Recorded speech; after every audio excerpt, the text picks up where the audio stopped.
Yo, hey, we're back on Saturday night on the Undisputed GOAT podcast. Hey, and we finally got our big dog back. We got Flash. The Flash has returned. Flash, how you feeling, Flash, man? We missed you last week, man. I am. He's the greatest of the universe. I'm still not 100%, but I'm ready to rock and ready to roll, and we will make it through this, and we'll have a great show tonight. So I'm excited to be back. It was disappointing not being able to function last weekend enough to just even do the show. But yeah, I'm rip roaring ready to go. All right, then. All right. So look, let's just get right into it, man. Let's just get right into it. A lot of Mr. New York City, what's going on? Y'all make sure y'all go follow Leaf, man. Make sure y'all go follow Leaf. And no more Malik Willis takes. Yeah, no more Malik Willis takes. Dude, okay. All right. No. Nope. Nope. I saw that video.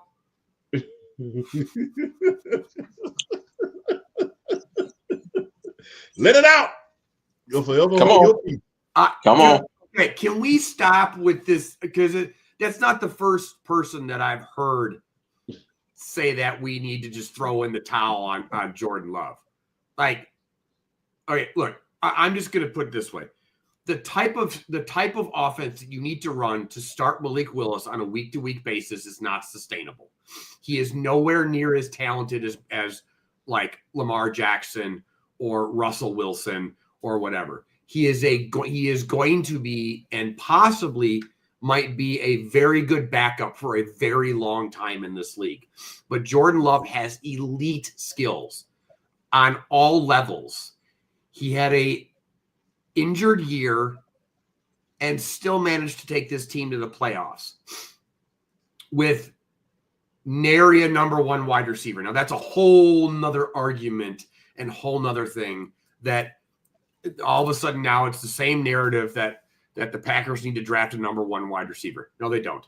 Up until 5 minutes ago, everybody was talking about how great and how young and how phenomenal and deep that Packers wide receiving core was. And now all of a sudden it's not good enough.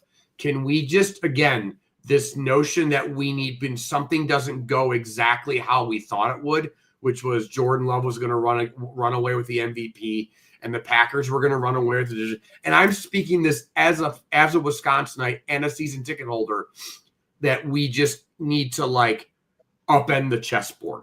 Like, stop. He is an elite quarterback. He will be an elite quarterback for a long time in his career. Malik Willis is a nice surprise as a backup quarterback. He was, when Green Bay traded for him, everybody was like, why? And he's had a couple good spot starts. Like, not going to lie, like blew away everybody's expectations. And that's more coaching staff than anything else. So can we stop with the stupid takes? Can we just stop, please? I don't even want to acknowledge that subject anymore. I think it's just beyond silly at this point. One thing to note, to follow up on Flash, hey, look, when I'm gonna just be very, very honest about my take on it, to be honest with you. It's very, very easy for you to call a better game when you're trying to mask weaknesses. When you're trying to mask weaknesses, you're gonna be very, very careful on how you game plan. You're gonna be very, very careful. But yeah, I don't think that is that's the answer either, man. Malik Willis, no, I don't think so. No disrespect to Leaf, no disrespect to either one of you guys, but I don't think that's the answer. I mean, that's me. I mean, like I said, the team was kind of injured the team was kind of injured even coming into the game.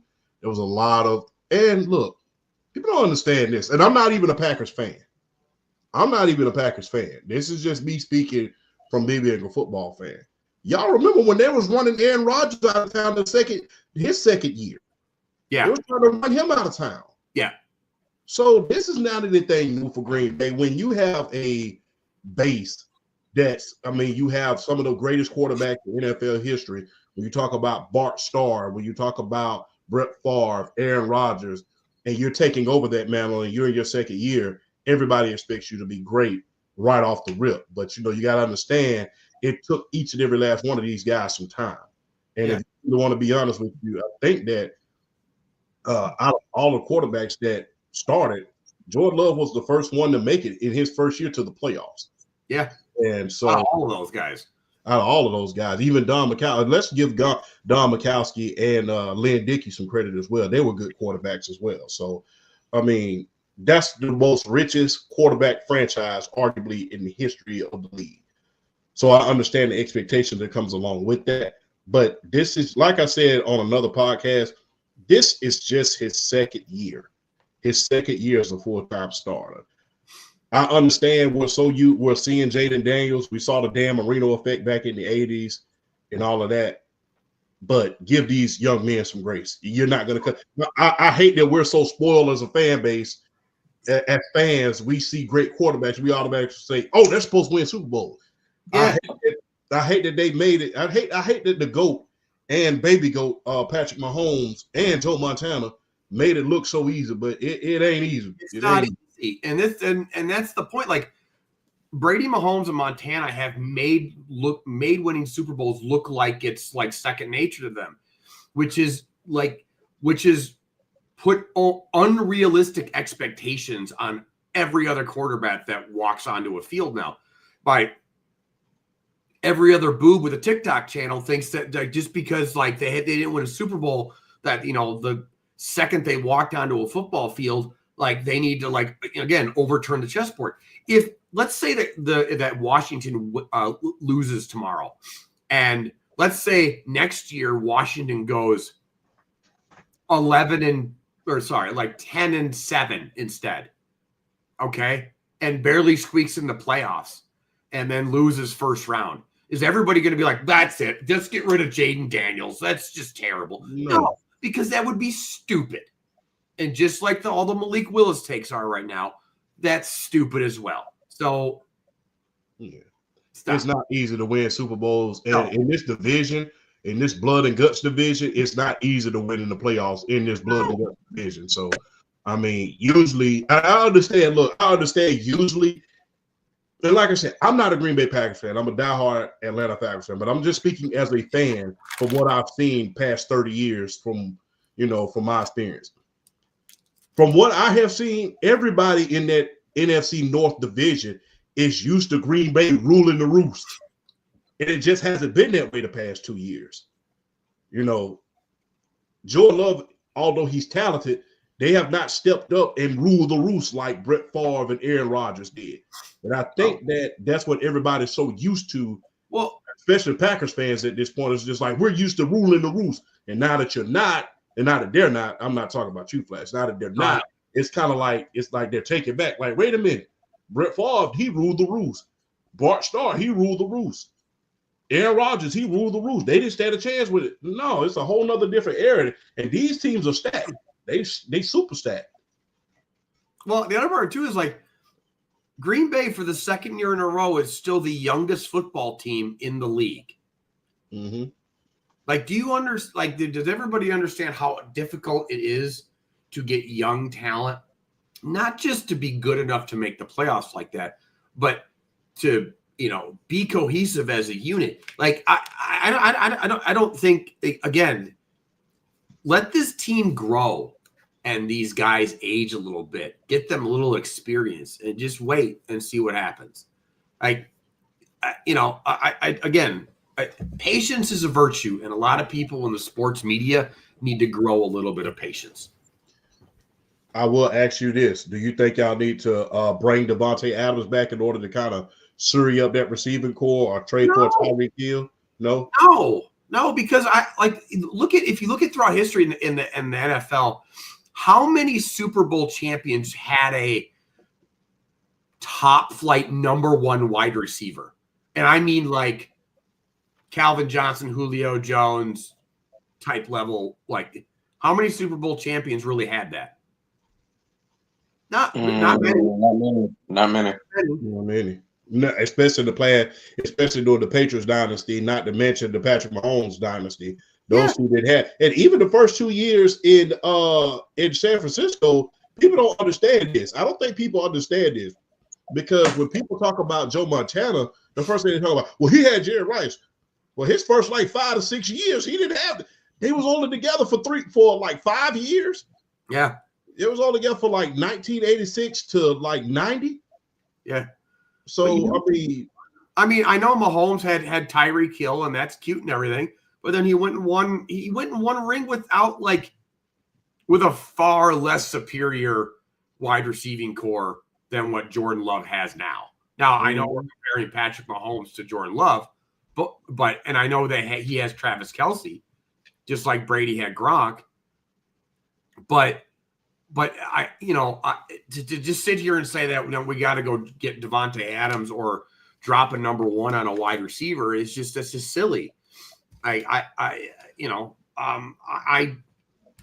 don't think so. I think we just need this team to grow, add some draft picks again, just like they do every year, and then sign some good veteran free agents to bring in that help this team grow. And I mean, we had a safety, we had a free agency pick that was a borderline a defensive player of the year. Our new defensive coordinator did wonders with a really young, young defense that's only going to get better.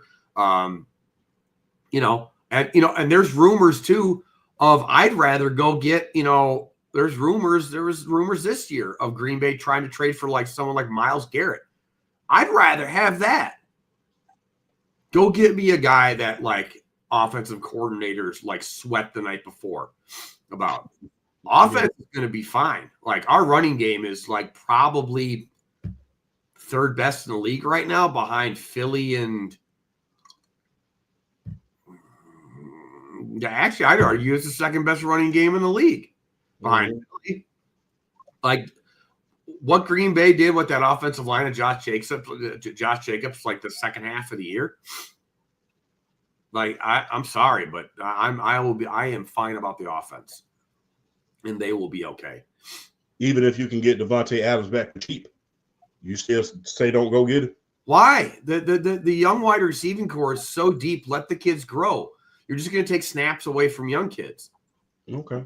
I don't, not that I don't like that. I have nothing against Devontae Adams whatsoever. I don't. I have no hate or whatever. I just would rather see these young kids keep continuing to get snaps. If anything, I would rather them go get some kind of top flight tight end if they're going to do anything on offense, and then keep drafting to keep that offensive line deep. Last question to you as a Packers fan. Would you say no to Kyle Pitts? To Kyle Pitts? Would I say no? Would you say no to Kyle Pitts? No, I wouldn't say no, but it depends on how much money it is. Okay. It ain't going to be that much. It's not going to be that much. I'll tell you right now, it ain't going to be that much. I wouldn't say no. I think he's like a lot of tight ends we've seen over the years where he's got all the talent in the world, but for some odd reason it's not transferring to the field for some reason. And everybody's like, well, is it scheme? Is it quarterback? Is it maybe. So but then again, like some quarterbacks, are more tight end friendly than others. I always go back to, you go back to the Niners when they had Alex Smith. Alex Smith made Vernon Davis look like an all-pro. In fact, he was an all-pro with Alex Smith as his quarterback. And as soon as the changeup went to Kaepernick, he was non-existent because Kaepernick wasn't a tight end friendly quarterback. Mm-hmm. So Jordan Love seems to me, excuse me, to be more of a wide receiver outside the numbers type quarterback. And so, I mean, if that's the case, then even going and getting a top flight tight end right now is not something that I would really, it's not like a big priority. I just keep making that offensive line better. Protect him. If you keep that kid upright, that kid can make every throw that Mahomes and Josh Allen can. What a hell of a way to start off the show with the return of Flash, man. Hey, set the tone real good. I like that, man. But let's just get into some of these coaching hires, man, because we had a lot of star-studded coaches that got hired throughout the week this week. You had Ben Johnson, who got hired. You had Brian Schottenheimer, he got hired. You had Pete Carroll, who got hired. You had a lot of star-studded coaches that got hired. So which team had the greatest coaching hire thus far? Whoever wants to go first. Okay. I mean, I think it's honestly, I think it's clear. It's clear to me. I mean, the fact that Chicago was able to get Ben Johnson, I think it's clear to me. I think it's clear to me Ben Johnson's the best hire.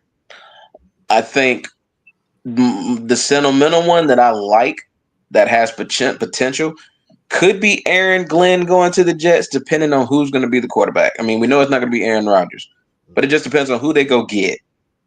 Because I like the full circle story. The Jets drafted Aaron Glenn, so I like the full circle story of him coming back to be the next head coach. I like that, but I think the best coaching hire so far is Ben Johnson, because you see the offensive pieces that the Chicago Bears already have in place. They have Caleb Williams, who, I mean, say what you want. He had a pretty good rookie season. Say what you will about Caleb Williams. He had a pretty good rookie season. You got DeAndre Swift in the backfield. He's got somebody.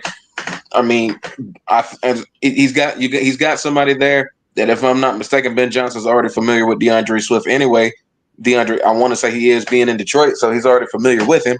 So, I mean, he already knows how to deploy and how to use DeAndre Swift and maximize his talents. DeAndre Swift hasn't been like the all-world running back like he was at the University of Georgia, but DeAndre Swift's a talented running back. He can run out the backfield. He can catch. He can run. He can catch out the backfield. I mean, he does a lot of similar things. Is he as good as Jahmyr Gibbs? No, but he has a lot of similar characteristics. So he's got a DeAndre Swift to work with. He has DJ Moore. He's going to have Rome Odunze. He's got Cole Kmet. So, I mean, basically, a lot of the pieces are similar to what he had in Detroit, as far as having those pieces in place, having a Jared Goff, having David Montgomery and Jahmyr Gibbs, having a Sam Laporta, having Amon-Ra St. Brown, having Jamison Williams. I mean, the talent might not be as good, but the pieces are very similar as far as what he has to come in to work with, as far as being able to bring his scheme into Chicago and to be able to run it. It was good, PSP. And also, like, and another thing with Caleb, and another thing I think with Ben Johnson, with having a guy with the athleticism that a Caleb Williams have, he can maybe expand the playbook. You be able to use more bootlegs, use more RPOs, use more things to, like, misdirection wise, to kind of keep the defense guessing. That way, they can go out and make plays and cause more matchup issues and be able to kind of dictate the tempo as far as how he wants to run his offense. Because, I mean, let's face it, Ben Johnson wants to run a fast, quick strike, no nonsense offense. But just so happened in Detroit, he had the best running back tandem in the league, but they could take it from anywhere themselves. Ben Johnson's wants to run a quick strike offense. He wants to put a perfect world Ben Johnson. He wants to drop 35 on you by the middle of the third quarter, and then just let the running game just wear you into the ground the rest of the game. So he has a lot of similar pieces there that I think he can go in there and work with. So I think right now, for me, the best coaching hire right now is probably Ben Johnson. But I will say this though, I think Pete Carroll going to the Raiders might be kind of underrated. Yeah. Just because as a veteran, he will be, as someone who's been to two Super Bowls as a head coach, who understands how to get the best out of his players, because he's a player's coach. He understands how to get the best out of his guys. But like I said, it's the main thing with the Raiders is just who do they get at the quarterback position? Everybody's saying Shedeur Sanders. And I think secretly deep down, I think he wants to go to the Raiders too. But I mean, we'll just kind of see where it goes, like when the combine gets here and when the draft gets here. So yeah, for me, right now, best coaching hire for me is Ben Johnson, because he's coming into a situation where he really doesn't. If anything, what he needs to do with the offense is improve that offensive line. The skill position players he really don't need to touch. Having a DeAndre Swift, having a Rome Odunze, a DJ Moore, Cole Kmet as a tight end, and you coming in already with your quarterback. If anything, improve that offensive line, get better protection there, because champ, you say it, and I will echo the sentiments. Quarterback cannot throw the ball on his back. Revamp that offensive line, because I do think Caleb Williams does have the talent to be something that Chicago has still yet to have, a perennial, really, really good franchise quarterback for longer than 4 years. I really think they have something with him. They just need to keep him upright. But for me, the best hire so far is Ben Johnson. Quick question before we roll into the man flash real quick. I got to ask y'all something. Now, I know the conventional wisdom of this NFL draft is, Cam Ward, Shedeur Sanders. Why is there not a market for Jackson Dart as of yet, or do we need to wait until the combine in order to see if his draft stock rises? I think we definitely. Me personally, I think we need to wait for the draft. But I will say this though, he would be a good fit in a lot of offenses. From I mean, they kind of to an extent already kind of ran a pro style offense at Ole Miss anyway. Their main thing was just predicated on, the only thing with it is I think what the NFL, the coaches are going to want to see is, can he go through progressions? Because the Ole Miss offense was really like one read, one read, wait for the guy to get open, and if the guy doesn't get open, just, I don't know, run or, check downs and stuff like that. I think what they're gonna want to see is, can he go through his progressions? I think for me that's the biggest thing with Jackson Dart right now. Is he more than just a one read and go kind of quarterback? And I think that's one thing NFL coaches are gonna want to see with him as the combine gets near. And honestly, I think the majority of the quarterbacks, I don't know. Shedeur Sanders does a decent job as far as progressions. Cam Ward does a decent job, but at the same time, there's room for improvement there with all the quarterbacks coming into the combine. So I think it's just a wait or see approach with him. That's probably why you really ain't heard Jackson Dart that much. But I've been saying, I think he's shout out to Brandon for the block. I've been saying they need to draft him, but we'll kind of see when the combine and everything comes along. Okay, then. Flash, sorry about that. Go ahead. You're good, dude. You're good. I just to kind of bounce off of that, I think, Ward and Shedeur Sanders, I just think that those were the guys that the amount of hype and media attention around, and it was well deserved by both those guys. So but I think as we get closer to the combine, the Senior Bowl, just in that kind of mode, it always starts with like one or two guys, and then all the talented quarterbacks are going to go in the first round. Then that conversation starts to happen, and you'll see, and then you'll see, Shedeur and Cam Ward will go through there, like where analysts pick them apart and say why this is that. So you'll just see that flux of who's the first overall pick, who's going to go third, who's going to whatever. So. No, I'm not surprised right now. I think that'll naturally pick up as once we enter into the off season, and then that conversation will be the fun conversation of the early spring. So, as for the coaching question, I mean, to me, the Bears is the obvious pick, and I'm going to be real short about it because I think BRF covered most of it. But the Bears became their own meme this whole year. It was the only other team that was being made fun of more was the Dallas Cowboys, and I don't even think the Bears, and I think the Bears kind of even made the Cowboys look competent this year, and that's saying something. From players celebrating too early on the field against Washington to just like not knowing what to do when it comes to coaching. So to their credit, they went and got the guy that everybody has been saying is the number one coaching candidate this upcoming last year and this year. Mm-hmm. And they went and got him. how what and he's bringing in guys that like he's already assembling a really good coaching staff. So to their credit, I think the Bears front office was like, okay, we really can't screw this up, because they can't. You can't screw up Caleb Williams, and so kudos to them. But I want to speak about my Patriots and them bringing in Mike Vrabel. And this is no shade to Jared Mayo, because I think he kind of got the shaft this year by the Boston media and by a lot of other factors.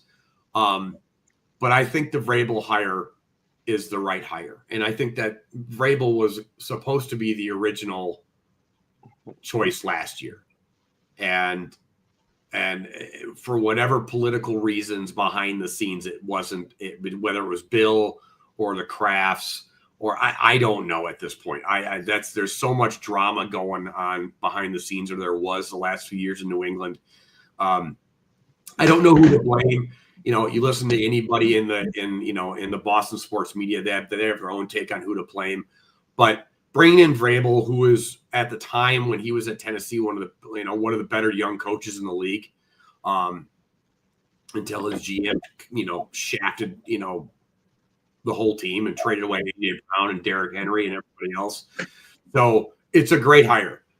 Bringing in Josh McDaniels, who I would never, ever hire as a head coach, even if I was held by gunpoint. There's no way. But as an offensive coordinator, I will take it.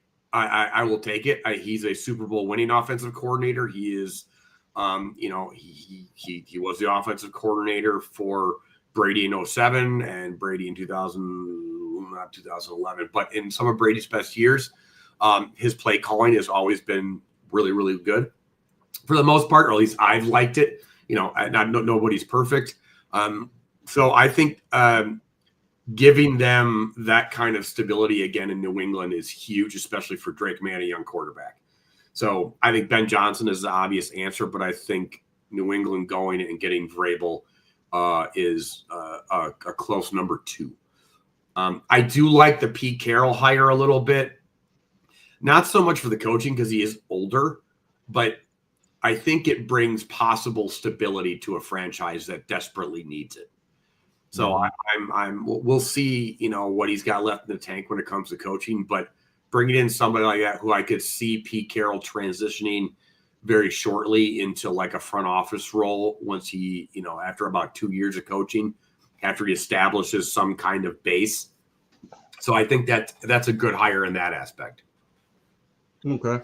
So we got a question from PSP, and I'm going to alter the question a little bit. And he said, should Eric Bieniemy get another OC job in the NFL? The question is, who should call it?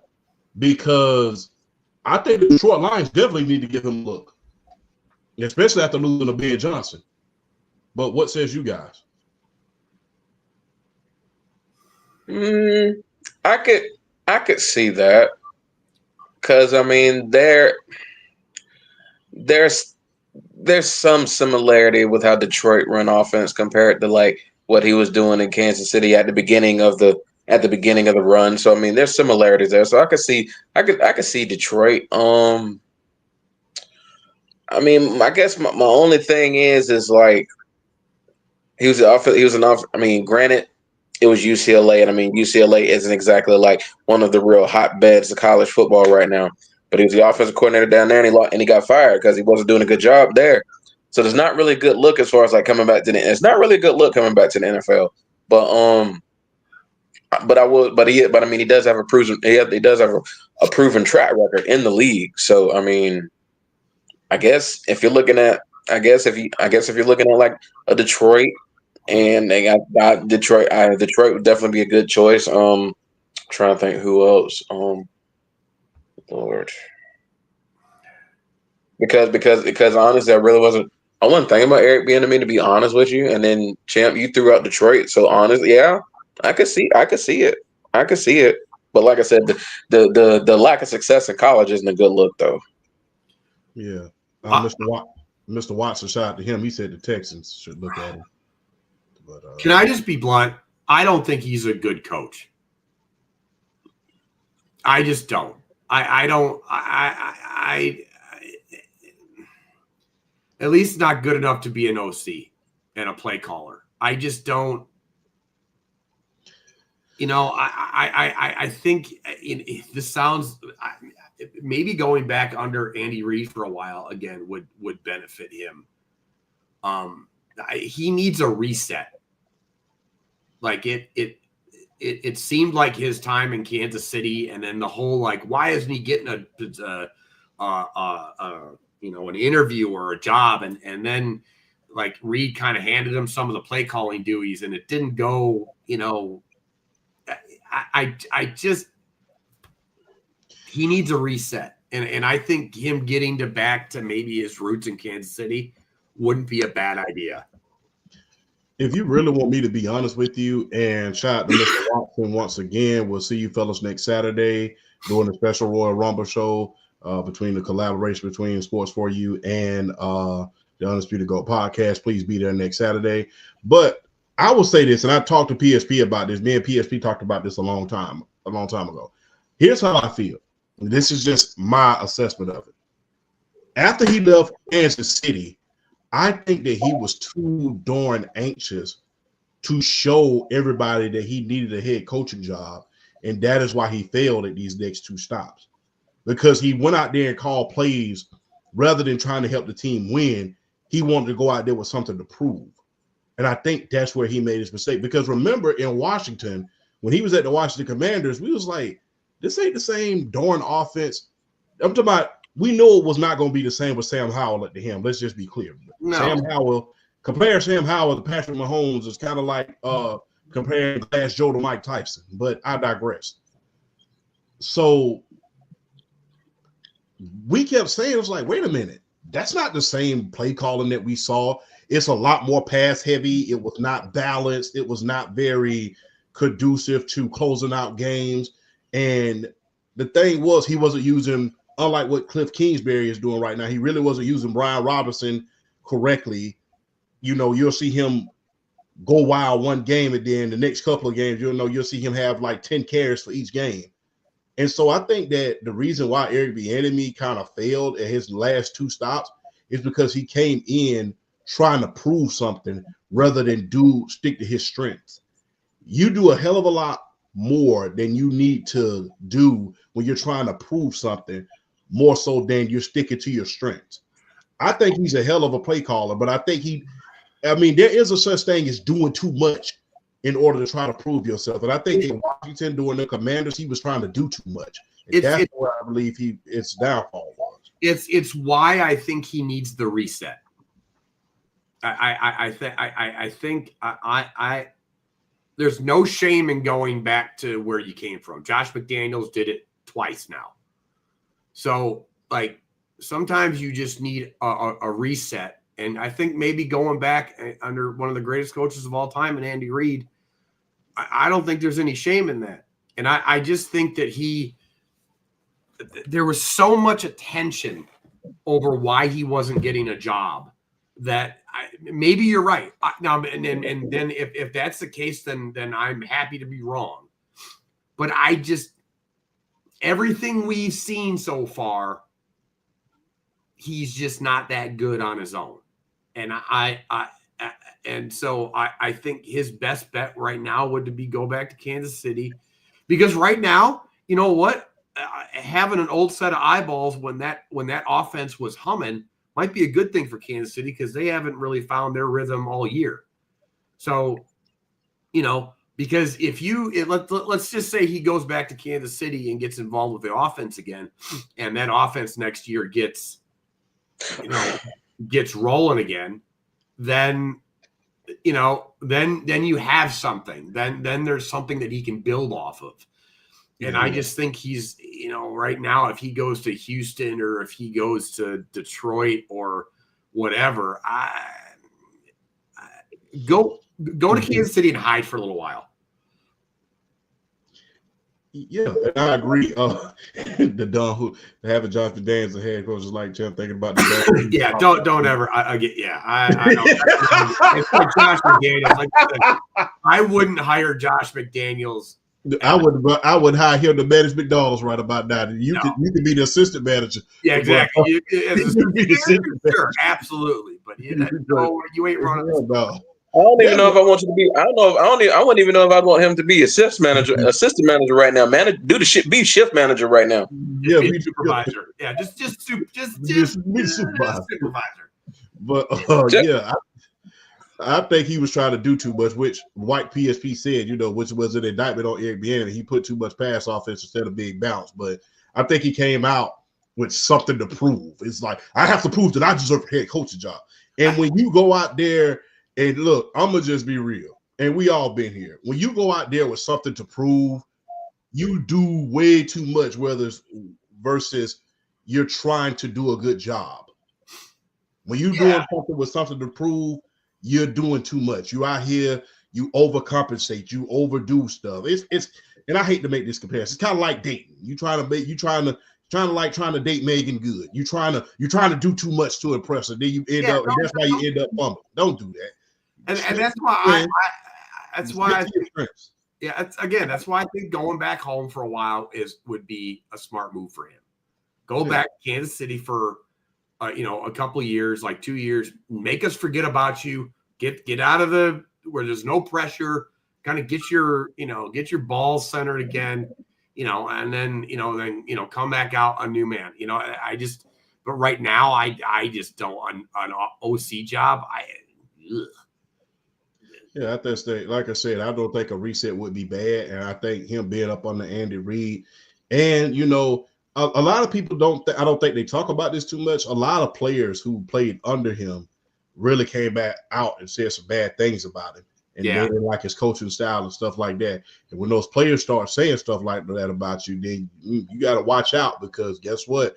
When players start saying stuff about you and they didn't like your coaching style and stuff like that, well, a lot of other teams are looking like, how are you going to be in our locker room if you kind of anal retentive, if you will? Well, I also think that some of the players too, they were alluding to the fact that they're like, he doesn't know what he's doing, and that's more like, that's a really bad indictment if you got players are coming out and saying like he just doesn't know what he's doing, and that's again, like, just go back to Kansas City, be an assistant, and just do your thing there, because sometimes sometimes you just aren't cut out to be that dude.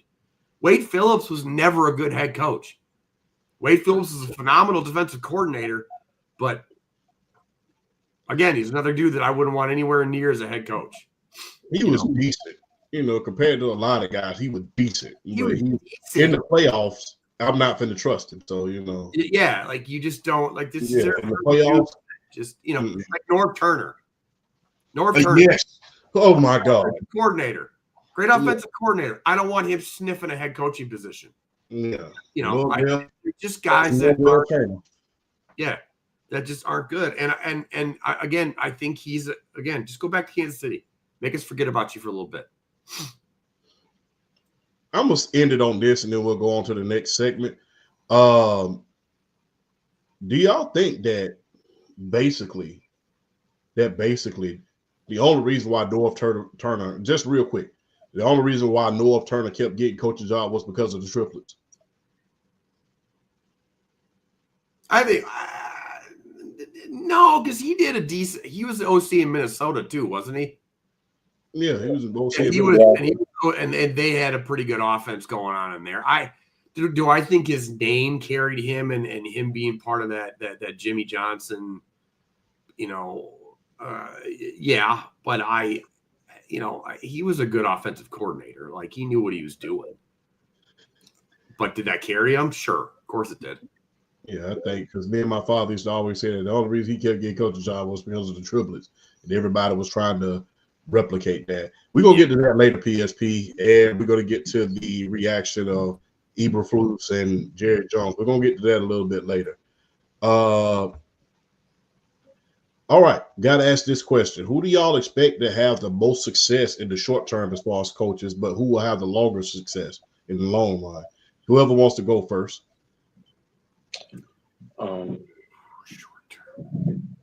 Short. I'll go first. Short term, I think Pete Carroll is going to have a little bit of success. I think that, he's only going to be there for a few years, but we're going to at least see a playoff berth from him. I think that it may not be this year. It's not going to be this year. But within the next 3 years, we're going to see a playoff berth from Pete Carroll because of how good of a damn coach he is. So, I mean, and look, tough division too. It is a tough division. I mean, it's the only division in the NFL where everybody has a championship pedigree, whether that be college or pro, or in his case, college and the pro. So, I mean, it's going to be very, very difficult. And for people who say, well, this would have been news in 2012, have you seen the San Diego? Damn. Have you seen the Los Angeles Chargers? Did you see that? No, it's San Diego Chargers. I'll back you on that. It's San Diego Chargers. So, have you seen what the San Diego Chargers did this past year? Other than that bad game that Justin Herbert had, they was pretty solid. So, and Bo Nix was very good up until the playoffs. He just wasn't ready. So, whoever Pete Carroll ends up getting as his quarterback, I think he's going to carry them in the short term to at least a playoff burst in them first 3 years. I just thought about it. That division, like the lineup of coaches. Yeah. Damn. Like you got Andy Reid, Jim Harbaugh, Pete Carroll, and Sean Payton. Yeah. It's the best coaches. And the thing is, they got the quarterbacks in order to get the job done on each team. So it's really going to depend who. I mean, now I'm just going to be real. That division is going to go through Patrick Mahomes for the next 10 years. I'm just going to be real.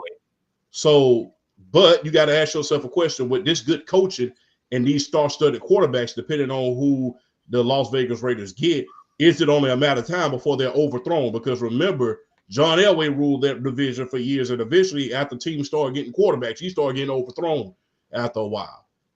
So you got to ask yourself that question as well. But as far as the NFC West is concerned, as far as Pete Carroll, I think he can get this team in the playoffs on his second year. I don't expect anything within his first year. It's really going to depend on if he can convince Max Crosby in order to stay. But if he can get this team, and even if he doesn't, if Max Crosby wants to leave, I will say okay. But whatever team gets him, you got to pay like you weigh wet with 2 pairs of clothes on in order to get him. You got to pay like you weigh wet with 2 pairs of clothes on in order to get him. So I want 2 firsts and a second. That's the asking price for Max Crosby. Or either a first and a third. That's fair. First and a third. First and a third is fair. First and a third, all pro wide receiver. You damn right that's fair.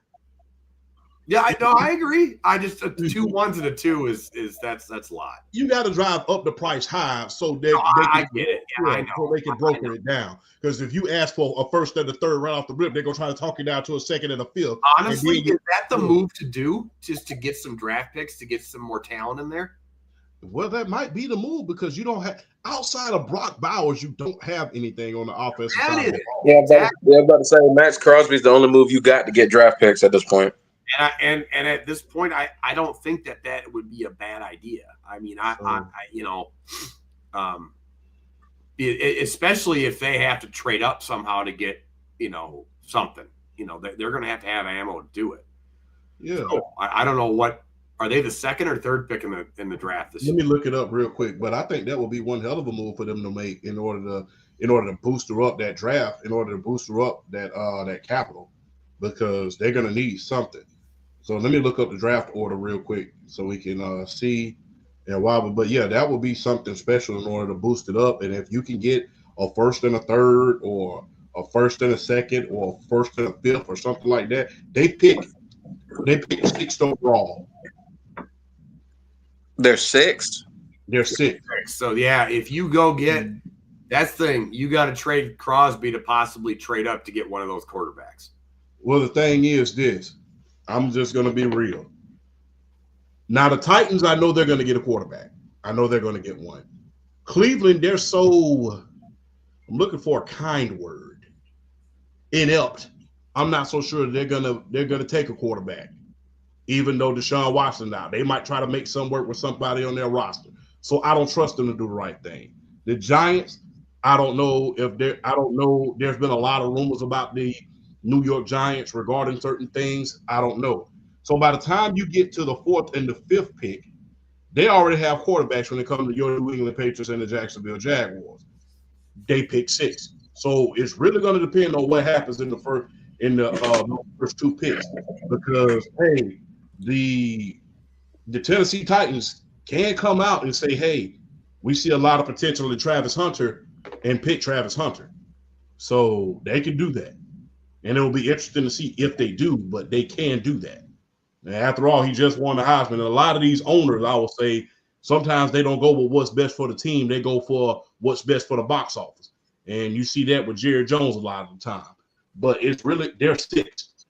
But if they want to get better fast, especially in this draft, hey, call one of them contending teams up and say, hey, we'll trade you first and a second. Well, first and a second, first and a third.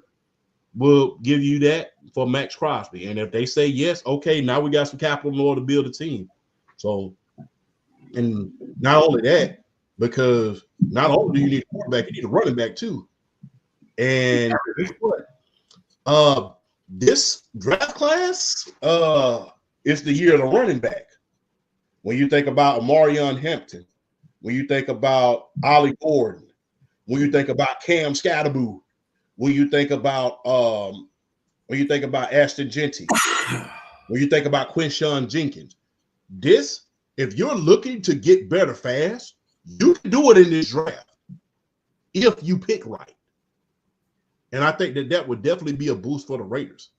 But yeah, if you want Max Crosby, I mean, and you got to think about, if on the flip side of that coin too, you got to think about if Cleveland is going to trade Myles Garrett. So especially if they can get out of Shane Diesel's contract. So because there's a lot of questions around whether his contract is gonna be null and void or not because of that cat, because he wasn't wearing his walking boot or whatever. But that remains to be seen. So they're gonna find dude, I would not be shocked if they got like private investigators watching that dude like a hawk. I'm telling you right now, to get out of that contract. That's what I would be doing. I'd be having Inspector Gadget watching that dude all the time. Like, oh, you peed sitting down? No, your contract's done. Sorry, Cat, you're done. Yeah. In the great words of what's that movie with Kid and Play in there? Not the one with not House Party. Class Act. Remember what that dude told Kid in the beginning? If I catch you so much as wiping your behind sideways, I'm yeah, basically. That's what I would do. But yeah, if I did you so much as wiping your behind sideways, I'm bust. But yeah, I mean, it's gonna be interesting to see. But BRF. I think yeah, I'm looking, yeah, as far as like the short-term success, yeah, like I brought up Pete Carroll in the last segment. Yeah, I could definitely see, Pete Carroll, just coming out the gate, just bringing stability, being a veteran coach, bringing that stability to that organization, and just kind of keeping. See, the thing is with Pete Carroll, like he's a vet in the game. He's got a championship, but he's still like he even at his age, he can still relate to the younger players, which I think is like an astonishment considering this man is like in his 70s and and still able to relate to the young players the way he can. I mean, it's a testament. It's almost like the fountain of youth. It's like a testament to just how well he's received and like his energy and what he brings and how much people like Pete Carroll. So I'm looking at the short-term success is probably him. Like you get that right quarterback in there. Either you trade Max Crosby or convince him that, hey, what I'm going to do here is going to benefit you and you're going to be able to succeed and we're going to win some games. If you can convince him to stay, then you got something there, and then maybe you can pull out like a maybe pull out like a 9-8 or like a 10-7 one of these 2 years, one of these first couple years, and still a playoff appearance.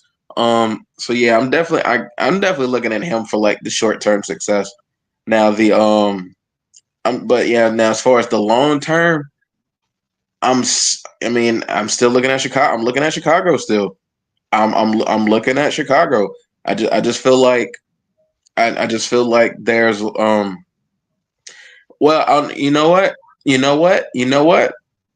If they do it correctly, if they do it right, I'm gonna throw another team in here as far as long term, because I think Chicago's an obvious pick. Mm-hmm. Don't be surprised if New England builds something up there. Just don't be surprised if New England turns this thing around with Mike Vrabel. Don't be surprised, because I mean they got money to spend, and they can go out because I mean, as far as like the free agency is concerned, I definitely think they're going to get one of those wide receivers in free agency. I mean whether it's whether it's like a T Higgins or somebody like of that caliber. I think I really feel like they're gonna get Drake May a weapon. And you saw what Mike Vrabel was trying to build in Tennessee before. I feel like the AJ Brown trade really doomed them, because I mean even though you still had Derrick Henry that extra year, I mean you trade AJ Brown, you basically like the quick strike, the big playability, you lost it when you traded AJ Brown. So you pretty much handcuffed that Mike Vrabel and like his offensive staff. You pretty much handcuffed them, because then it's Derrick Henry, and then pray to God one of the wide receivers step up, or pray to God Treylon Burks stepped up, and he absolutely never did. So I mean that was just kind of like one of those instances. But I mean, I would throw New England in as a dark horse as far as long term success, because they have money available, and I feel like they can. I think New England has an understanding of what they're going to need to attack to, especially come this draft. I mean, they know they could stand to add a defensive piece or two. They know they need to add some skill position players. They know building that offensive line. I mean, they got holes, but they have assets. They have money. They can fill these holes. So the New England Patriots becoming something in the next 3 to 5 years wouldn't shock me, if they give Mike Vrabel a chance. If they give him a chance and they give him the time, it wouldn't surprise me. I think Mayo winning that last game and giving them the 4th overall pick was such. I'm not arguing for like players to not go out there and coaches to not go out there and win, but boy, was that a big boo-boo in the aspect of just the long-term success of the franchise, possibly. So it just gives them way less flexibility. Because if I would have been New England, you get the 2nd overall pick or the 1st overall pick, you have so much ammo to trade down and restock that roster. And now, so that's going to be, I'm curious to see how they restack that roster and give Drake May something. Hey, we were talking about Devontae Adams earlier. He would make sense to go there, being a veteran presence. He would make sense to go there.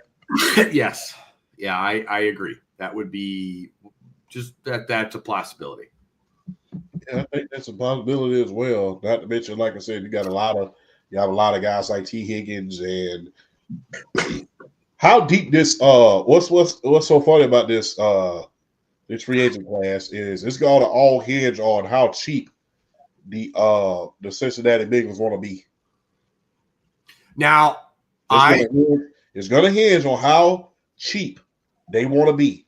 I read that all 3 of them have already talked and said that they plan to stay together. Okay. So that's the last that I read after that loss at the end of the, or when they didn't make it in the playoffs at the end of the year. That they all had a powwow and they want to stay together. Now I think it would be stupid to not have those three stay together. Now look, I've been a Joey B guy since he got in the league. I think he is the second best quarterback in the league, and I don't think it's close. I think it's Mahomes, him, and then you can get an argument for Josh Allen or Lamar Jackson, whatever Sunday you feel like arguing. But I think when Burrow is healthy, he is the only guy that has the cachet to walk into Arrowhead and take on Mahomes one-on-one and beat him. And he's done it. So, the year he had, if you gave that team a average defense, they're easily a playoff team and probably still in the playoffs. Like, that's how good that offense was, especially towards the end of the year. And so I think Cincinnati would be beyond stupid now, but it is Cincinnati. So, hey, it is Cincinnati. You got to watch out how cheap Mike Brown is. But like I said before we go into the next segment, shout out to Real Takes Over Fake Debates, by the way. Shout out to Shaq. I've said this before. I'll say it again, and I'll say it till the cows come home. If you don't keep my wide receivers with me and I lose both of them, you can trade me, and I ain't coming back. You might well just punch my ticket up out of Cincinnati if that happens. So, yeah, but I digress on that one.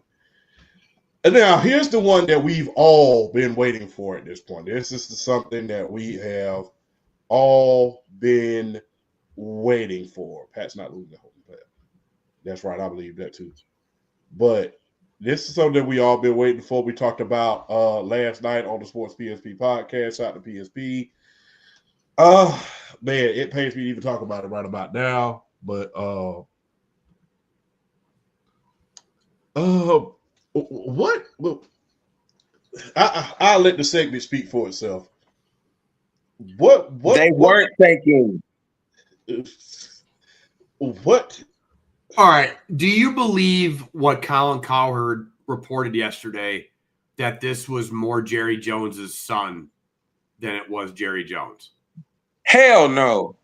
No, I don't. Because the thing is, Stephen Jones has proven time and time again that he's a thinker.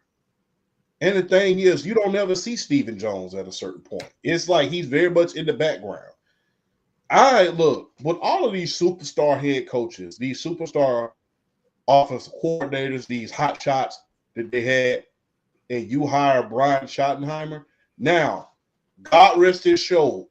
God rest his soul. If you would have hired Marty, okay. If you'd have hired Marty, then okay. But I'm going to throw out a theory. What if nobody wanted to go there?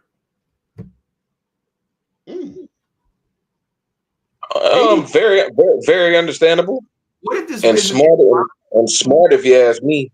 What if this isn't pure incompetence and everybody was just like, I don't like. You have a mismanaged cap. You have Dak, who has proven to be a great regular season quarterback or stat producer, but craps the bed in the playoffs. You can we can argue back and forth all day on whether we think McCarthy is a good head coach or not. He's a Super Bowl winning head coach and turned Favre's career around and made Aaron Rodgers who he was. So I think he's a good football coach. So but what if this like you, except for your top stars in Dak, CD and Parsons, and one of them isn't signed right now, and Parsons, correct? Well, he got one more year on his contract. Yeah, that's what I'm saying. But he's not signed long term. You have an aging offensive line. You have no running back. You have a really poor cap situation. Mm-hmm. if you're a young head coach, why would you go there? So plus burden with the plus sorry to interrupt. You're good. But plus burden with the fan base with unrealistic expectations of Super Bowl or bust. So that's another reason why probably nobody wanted to go there. So I mean, you bring up a valid deal with Jerry Jones. So I'm just we a lot of time we attribute incompetence. Again, maybe nobody wanted to go there because I know. I mean, if I'm just a young head coach, if I'm leaving Tampa Bay or wherever, and I go, where would you want to go right now? Right now, what is a better destination for a young head coach? Jacksonville or Dallas? Dallas. Jacksonville. Why would I go to Jacksonville? He's young and he can't do nothing. Way younger roster, way less cap hell. Regardless of whether you think of Trevor Lawrence or not, still has, well, if I just can figure him out type, talent. Mm-hmm. And you look at Dallas, you have to deal with Jerry Jones as an owner. You have Dak Prescott, who he is at this point. You do have a great young wide receiver, but honestly, even CeeDee Lamb without Dak is kind of average. You have no cap space whatsoever. Right now, I'd rather go to Jacksonville. So when you look at that, again, go to the Jets and the Dallas Cowboys, which is a better situation. The Jets. That sounds crazy, but it is. It's the truth. The only really weird thing is the Rodgers situation. Other than that, that's a great young roster. So I don't think anybody wanted to go there. I don't think Dion wanted to go there. Like, why? Why would you leave Colorado for that? Like, if you're Ben Johnson, where are you going to go? Chicago, or are you going to go to Dallas? You're going to Chicago. That's a way better situation. Young quarterback on a rookie deal, one of the most talented rookie guys or rookie quarterbacks in years, and a good roster except for a bad offensive line. So, I think Dallas right now is on the downturn as a franchise of that it's like a must destination to go to when it comes to coaching. Not like now they're getting to Laker level where it's like, yeah, you still got the name, but you're not. Now it's like, you guys aren't a well-run franchise anymore. So now I think people are starting to wise up and starting going like, well, wait a minute, maybe I don't want to go to a really bad situation. So that's just my theory. Plus the Jimmy Johnson factor, how you gonna, there's never been a superstar coach outside of Jimmy Johnson there other than Bill Parcells. Remember, he ran him out of town because he didn't want to, Bill Parcells let it be known that he didn't want to sign T.O. He made it be known, but when Jerry Jones undercut him and said, we're signing T.O., that's when, stuff really hit the fan for that franchise. So that is a good point. But BRF, what says you, brother? Do I have to talk about this? I mean, I'm sick. I tell y'all this time and time again. I'm sick of talking about the Dallas Cowboys. I do not want to talk about these irrelevant frauds until they get back to an NFC Championship game, if they can even manage to do that. I'm telling you, man, y'all brought the stat up. I brought it up last night, and I'm going to bring it up again. With the Washington Commanders making the NFC Championship game, the Dallas Cowboys are the only team since 1996 that hasn't been to an NFC Championship game. All other 15 NFC teams have been to a conference championship game at least once since 1996. Yeah. And yes, exactly. Think about teams that have been perennially bad. The Cardinals. New Orleans Saints. The New Orleans Saints have a Super Bowl championships. The Arizona Cardinals have been to one Super Bowl. The Atlanta Falcons have been to two Super Bowls. So yeah, The Detroit Lions have been to an NFC title game. the Detroit Lions have been to an NFC championship game since the last time the Dallas Cowboys went. That I mean, bro, like so that's basically that's all the NFC South, all the NFC North, all the NFC West, and all the NFC East except the Dallas Cowboys have been to a conference championship game since 1996. And it's astonishing to me with the type of rosters that they've had in Dallas over this time frame, and yet they can't get past the divisional round of the playoffs. They have had some stacked rosters, whether it was the Tony Romo TO Dallas Cowboys, whether it was and then like with him and Des Bryant in the mix, and then when you get Dak and prime Ezekiel Elliott and that defense they had then, it's like the rosters they have actually been able to construct in Dallas, but yet they can't get past the divisional round in the playoffs. It's crazy to me that we're sitting here talking about the fact that the Dallas Cowboys haven't been to the NFC Championship game since 1996, and every other NFC franchise has been to at least one. That's why I say I don't know what they're doing. I really don't like, but I kind of get Flash's point and where he's coming from. Who would want to go into a situation like that? A young coach, potential first head coaching job, and Jerry Jones is going to be your boss. Who wants to have say so in football operations? Who wants to have say so as far as what you do on the field and who you play and how to play them? Like, no, as a young coach, you don't want that off the bat. You don't want that off the bat because that's like, I mean, it's like you're not going to go up. I mean, granted, he's the owner, I get that, but you're not going to go up there in the press box in the owner's box and tell him how to run the team. I mean, I get you're the owner, but let me you hire me to let me do my thing. So stay your butt in the box and let me do my thing. If I'm not doing a good job, do whatever you want to do with me. But don't jeopardize what I'm doing and speed the me getting fired process up because I'm not doing a good job because you won't stay in your lane. So I don't know. Like this, hiring Brian Schottenheimer does not smell of Stephen Jones at all. Because Sports PSP always brings up the fact, and it's a very good point. Stephen Jones talked Jerry Jones out of drafting Johnny Manziel. So just really off of the merit of that call alone, Brian Schottenheimer does not smell like a Stephen Jones move.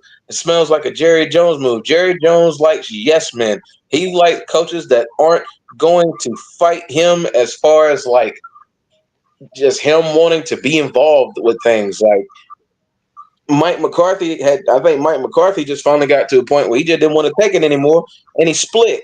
And I don't blame him for it. So as a young head coach, if I'm seeing the Dallas Cowboys, I'm seeing that they have no money to spend. I'm seeing that they're getting older in certain places, particularly with the offensive line. Zach Martin's, Tyron Smith's not there anymore. Zach Martin's getting older. Travis Frederick, older. So I mean, it's like what are we doing? What am I doing here? So it's like. So basically, it's one of those situations where it's just like, no, if I'm a young coach, I'm staying away. Yeah, like you'd have Jacksonville, you'd have Chicago, the New York Jets.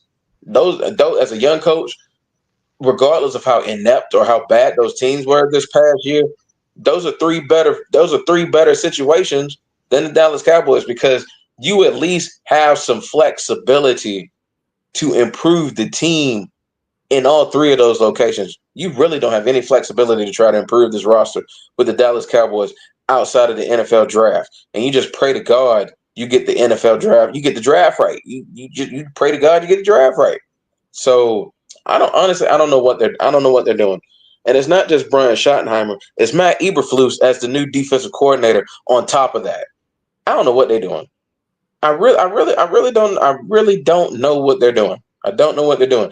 it's like I don't know. It's like no matter what, it's like Jerry Jones is just on this path of like hey, regardless of it's like regardless of who he hires, he just feels like he could just pull a rabbit out the hat and get one.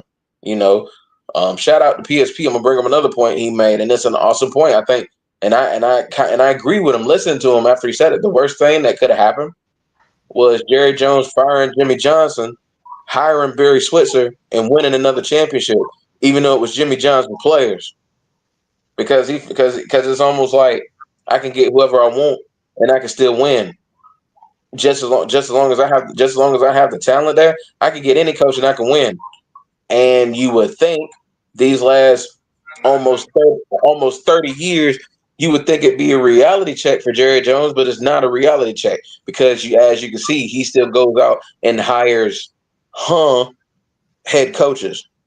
Like, what are we doing? Like, what are we doing? Like, what are we doing? Like, I feel like even though Brian Schottenheimer has a long resume, nothing screams he's ready to be a head coach. And you get in Brian, don't think I'm telling you not to get your bag, bro. They offered you the head coach job. You took it. You get your bag. I do not blame you one bit. But come on, nothing about the resume says he was head coach ready. And now they're stuck with him and Matt Eberflus. So I don't know what they're doing. And quite frankly, at this point, I don't care until they get back to an NFC Championship game. They're irrelevant. And the crazy thing about it, I promise you, during the next NFL season, there's going to be at least one topic a week talking about them sorry Dallas Cowboys. I feel it coming. I know it's coming. And it's like I'm tired of having to fix my mouth to have to let Dallas Cowboys or anything Dallas Cowboys related come out of it because I'm sick and tired of them. I'm sick and tired of having to talk about them because they do nothing as far as the landscape of the National Football League. They don't anymore. So until they actually show me something in the playoffs and make an NFC Championship game, they are a franchise not worth breathing on, let alone talking about. Fair enough, man. You can't when you talk about a tongue lashing, you just can't get much better than that. Good God. Oh man, let's move on to the very next segment, man. The NFC Championship and AFC Championship predictions, man. Who do y'all got going to that bowl? Whoever wants to go first. All right. Uh-oh. I think in all of our hearts, we want Buffalo and Washington. I think the depths of our souls, we need Josh Allen to take out the Swifties. That ain't what I want, but I'll let you go. I want Josh Allen. Haley Steinfeld is a gazillion times more upgrade than Taylor Swift. Not that I just want, please, Josh Allen, for all of us, for Bill Belichick to not have to groan again to see Taylor Swift on television, for everybody that was a Tom Brady fan like me that doesn't want this Chiefs team to win a third straight Super Bowl, and for all of our sanities. Please, for the love of God, Josh Allen and the Buffalo Bills, do it. But we all know that that's not going to be the case. We're going to get another Super Bowl between Philadelphia and Kansas City, and we all know it. And we're going to have to watch Jalen Hurts and Patrick Mahomes go at it again, and we're going to have another close game. And the Eagles will make a play, and then all of a sudden you'll just hear, well, there was a late flag on the play, and Kansas City keeps the drive going. Everybody is going to throw their drinks at the TV, and we're all going to be angry, and we're going to have to go into the offseason with every ass hat licking Mahomes' fried hair.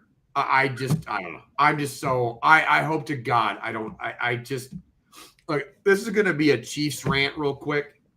Look, I am not going to sit here and say that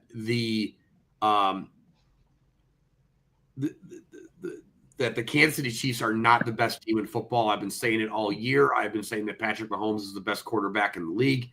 So do not take this as me going against that at all. We already know that they're this good, okay? They don't need the refs' help.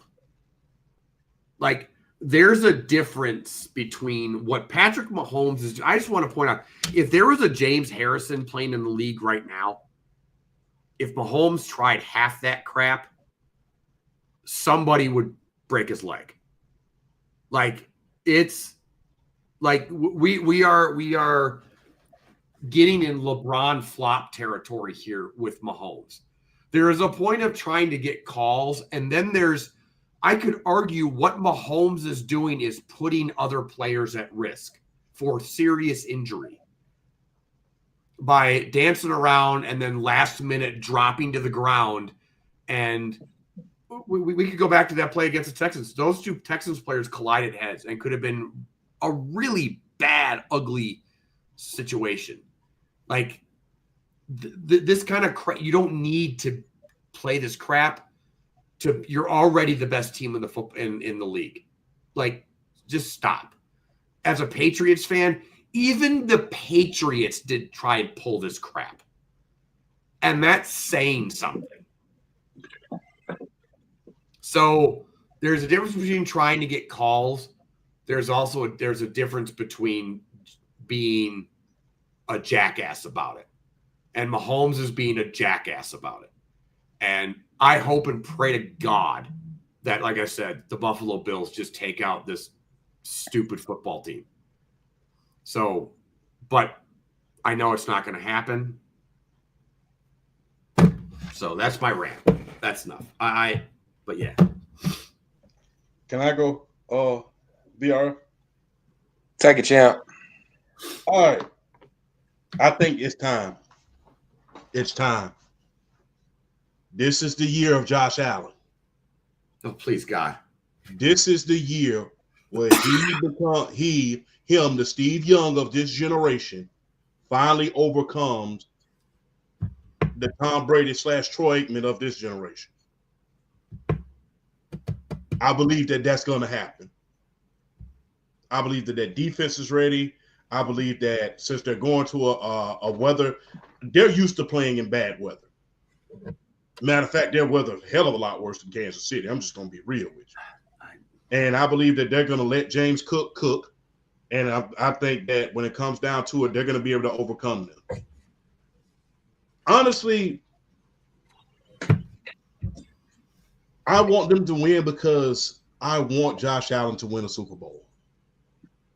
I do too. Not just because of himself, but because what that would mean to Buffalo, the greatest fan base in football. Bills Mafia, no disrespect to nobody, and I'm a diehard Falcons fan. That is the greatest fan base in football, and they deserve a Super Bowl after everything that they've been through. And I gotta say something, and that as a Packer fan, because usually like Packer fans are saying that they're the best. That Bills fan base has surpassed Green Bay as the best fan support. And I just want to give a shout out to Bills Mafia real quick for doing what they did with Mark Andrews' charity, like and seeing that we talk about a lot of drama these days in the media and stuff, and something like that needs to be put on a pedestal. It reminds me that humanity is actually pretty decent.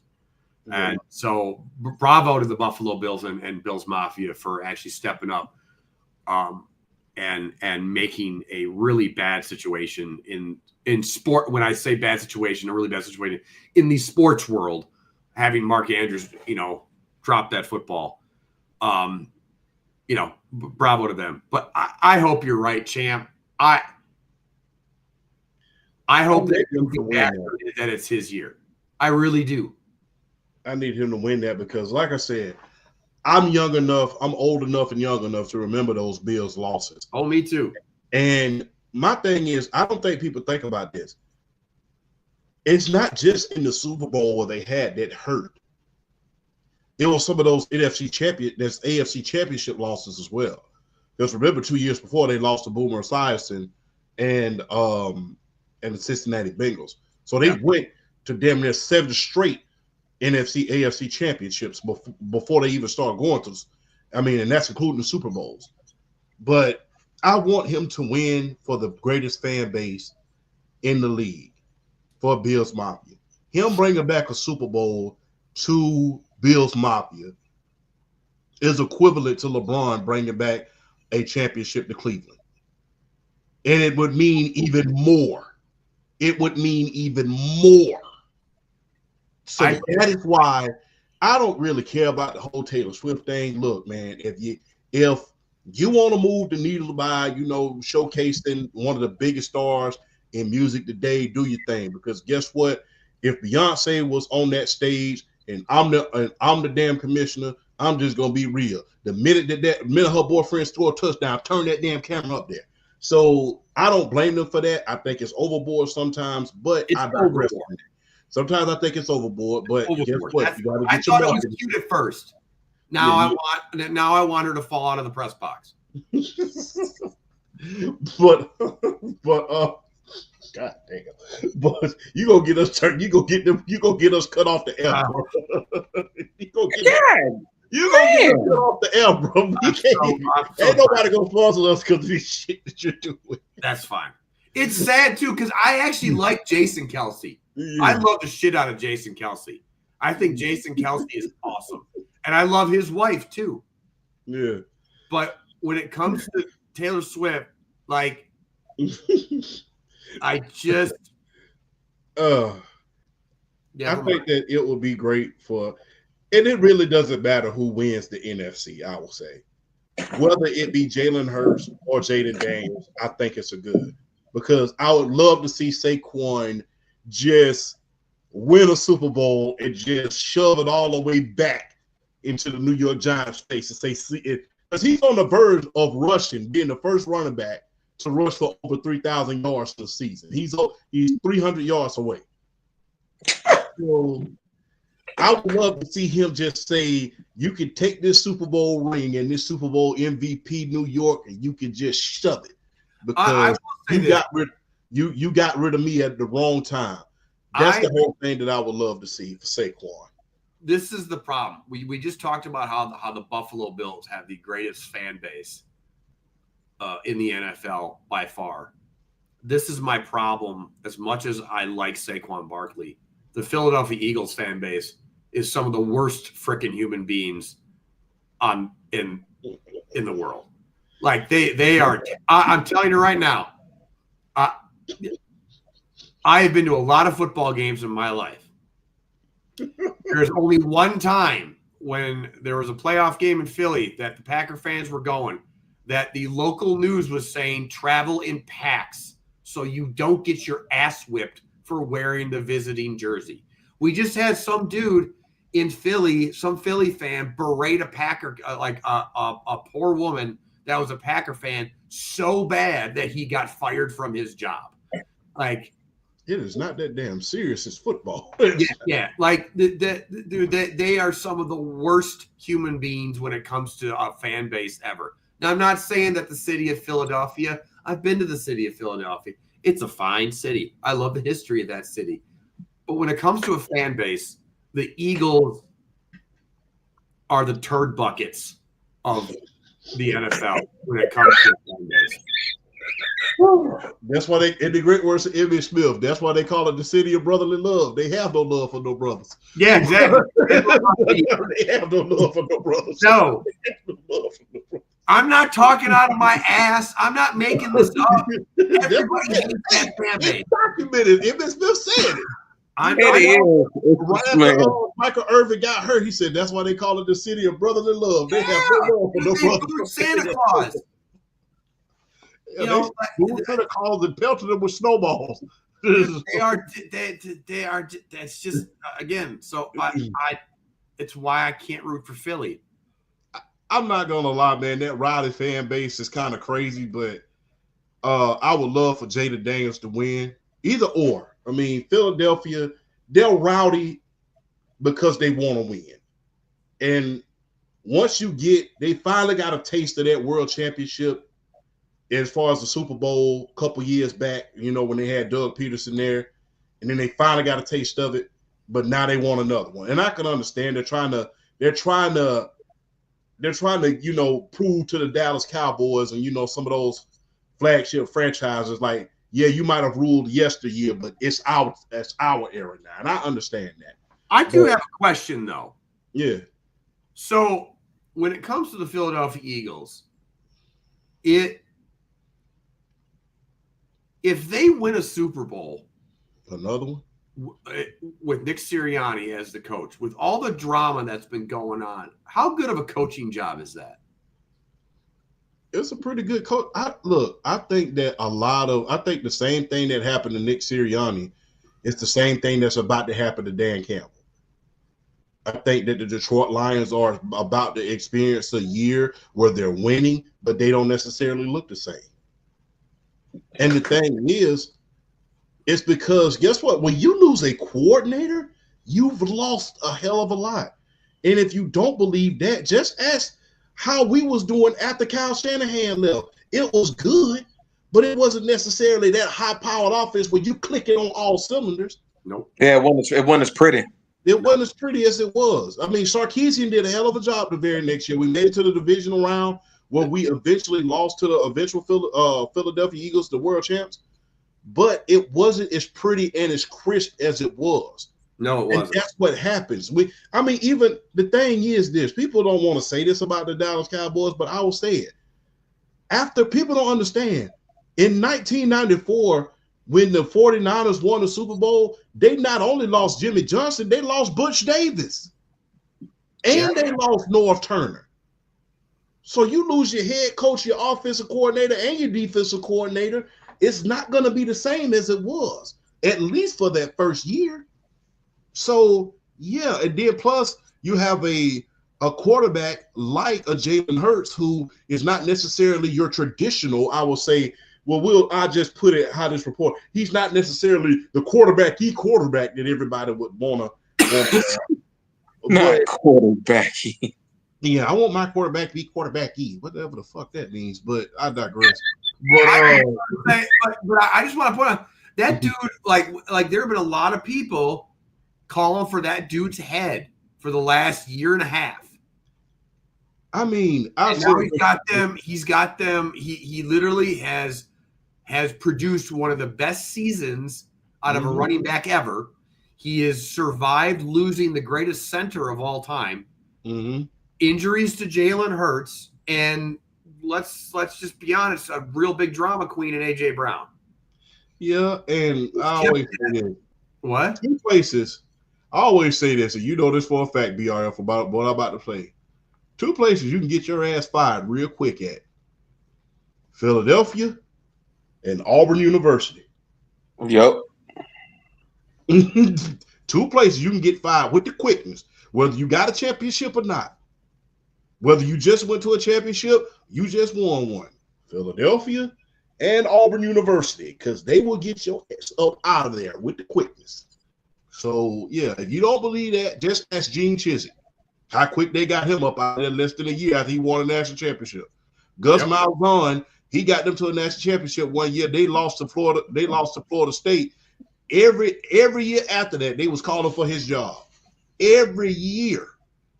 So yeah, two play and look how quick they got.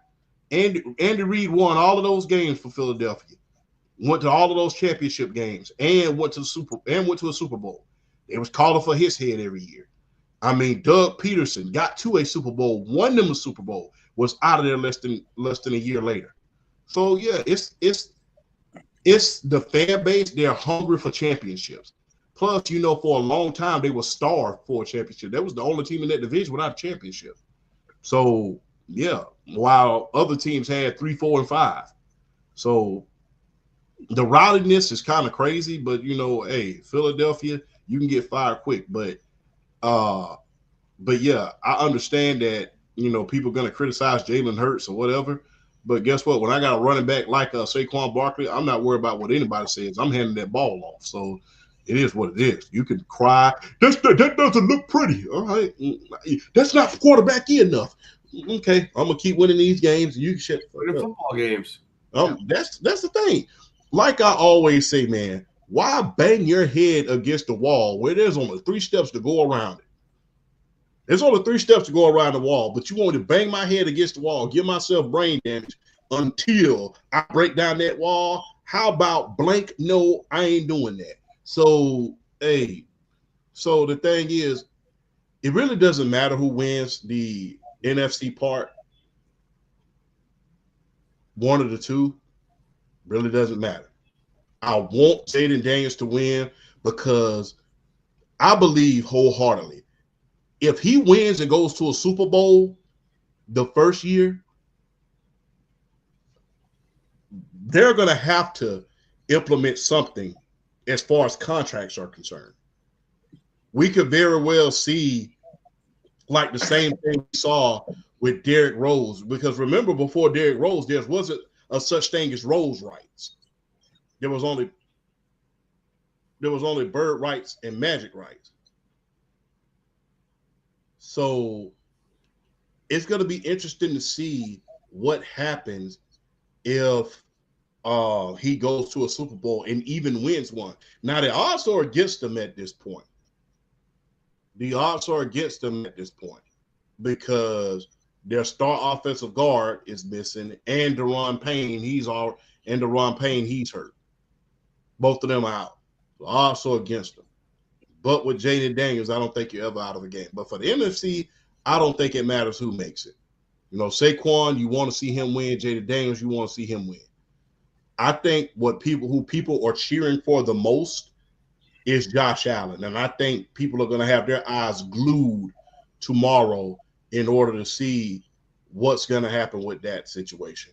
Because if Josh Allen doesn't win, man, you could hear the gripes from all the way down to the red clay of Georgia, all the way up to the snowy mountains of Wisconsin. You're going to hear, oh, my God, now we have to listen to the Swifties again. So it's going to be a hoot. But BRF, what says you? I'm gonna keep beating this drum until somebody proves me wrong. Until you slay the king, I'm picking the king.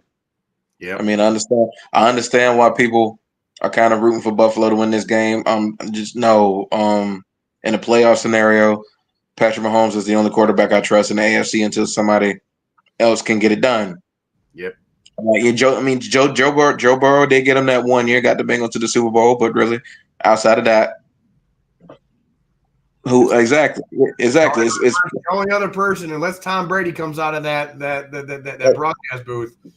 Yeah, exactly, and he can't do that because he's a partial owner of the Vegas Raiders, so he can't do that anyway. He can't do it anyway. So yeah. So until someone can, like I said, I'm gonna keep doing it until someone shows me they can beat Kansas City in a big time playoff scenario. I'm picking Kansas City, especially in the Arrowhead. Granted, Buffalo probably does play in worse weather, but Kansas City and Arrowhead is the closest NFL thing to like a college football atmosphere. It's the closest thing to it. With what those fans bring in big playoff scenarios, it's the closest thing to a college atmosphere you're gonna get. So yeah, the matchup we're gonna get is Kansas City Philly. Is what I think. We're gonna get Kansas City Philly. Yeah. I want Kansas City Washington. Ooh, really? That's what I want. Kansas City Washington. Why? Because is it just for the chance to see Jaden Daniels possibly take out Mahomes? I would love to see Jaden Daniels get a shot to be the one to take out Patrick Mahomes from the standpoint of the same guard. Outside of Joe Burrow, the same guard, this current guard of the National Football League ain't been able to get it done. So why not a member of the new guard takes a shot? Why not a Jaden Daniels? Let him get a shot. Maybe that's what it would take to knock Patrick Mahomes off the throne. Maybe it would take a new face. Maybe it would take the leader. If you want to say the leader of one of the leaders of the new school of the National Football League, why not Jaden Daniels? It's like I don't trust the old guard to beat him right now. Why not the new guard? I mean, why not a fresh face?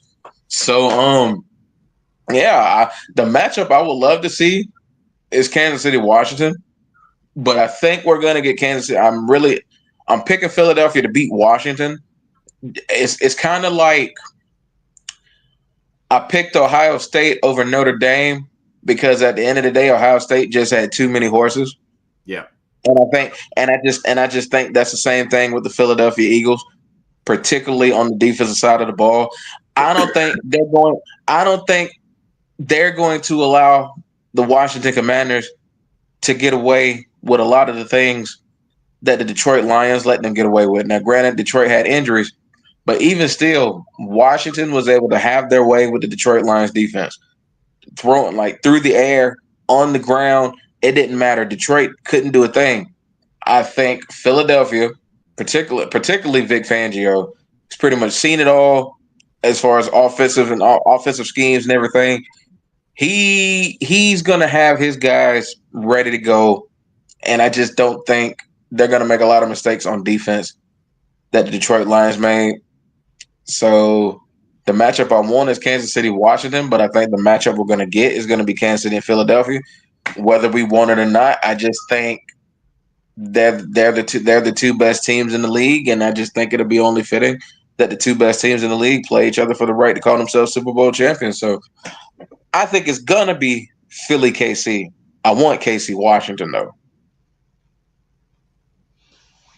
I got this one last question I got to ask before we move on to the road to WrestleMania. I have to ask y'all this. Number one, if Jaden Daniels is to get to a Super Bowl, and y'all heard me talk about this on a lot of other podcasts, but I got to ask my guys this. Number one, is that a further indictment on Kyler Murray? Number one. And if you're the Washington Commanders at this point, I'm just asking, if you go to a Super Bowl, if you just get to one, do you say, you know what, tab that Dorn rookie contract, we finna go ahead and get you locked in for the next 6 years? What says you guys? I don't think they can actually renegotiate his contract, even if he wins a Super Bowl. Okay. I think he's not. I don't think they're allowed to until after the third year or second year. I think it's after the. Yeah, I think it's second. I think it might be second year, but to your point about Kyler Murray, no, I don't think it's an indictment on him. I just think Jaden Daniels is. I have a different question. If Jaden Daniels somehow wins tomorrow and then wins a Super Bowl in his rookie year, is this the greatest rookie season of any player in any sport ever? It's the greatest rookie quarterback season of all time. I think it's the greatest. I think it might be the greatest rookie season in NFL history. As far as pro sports, especially if he beats Mahomes one-on-one. It's up there. It's up as far as pro sports. It's up there. It's hard to find too many rookie seasons in other sports that could contend with this if he gets the job done.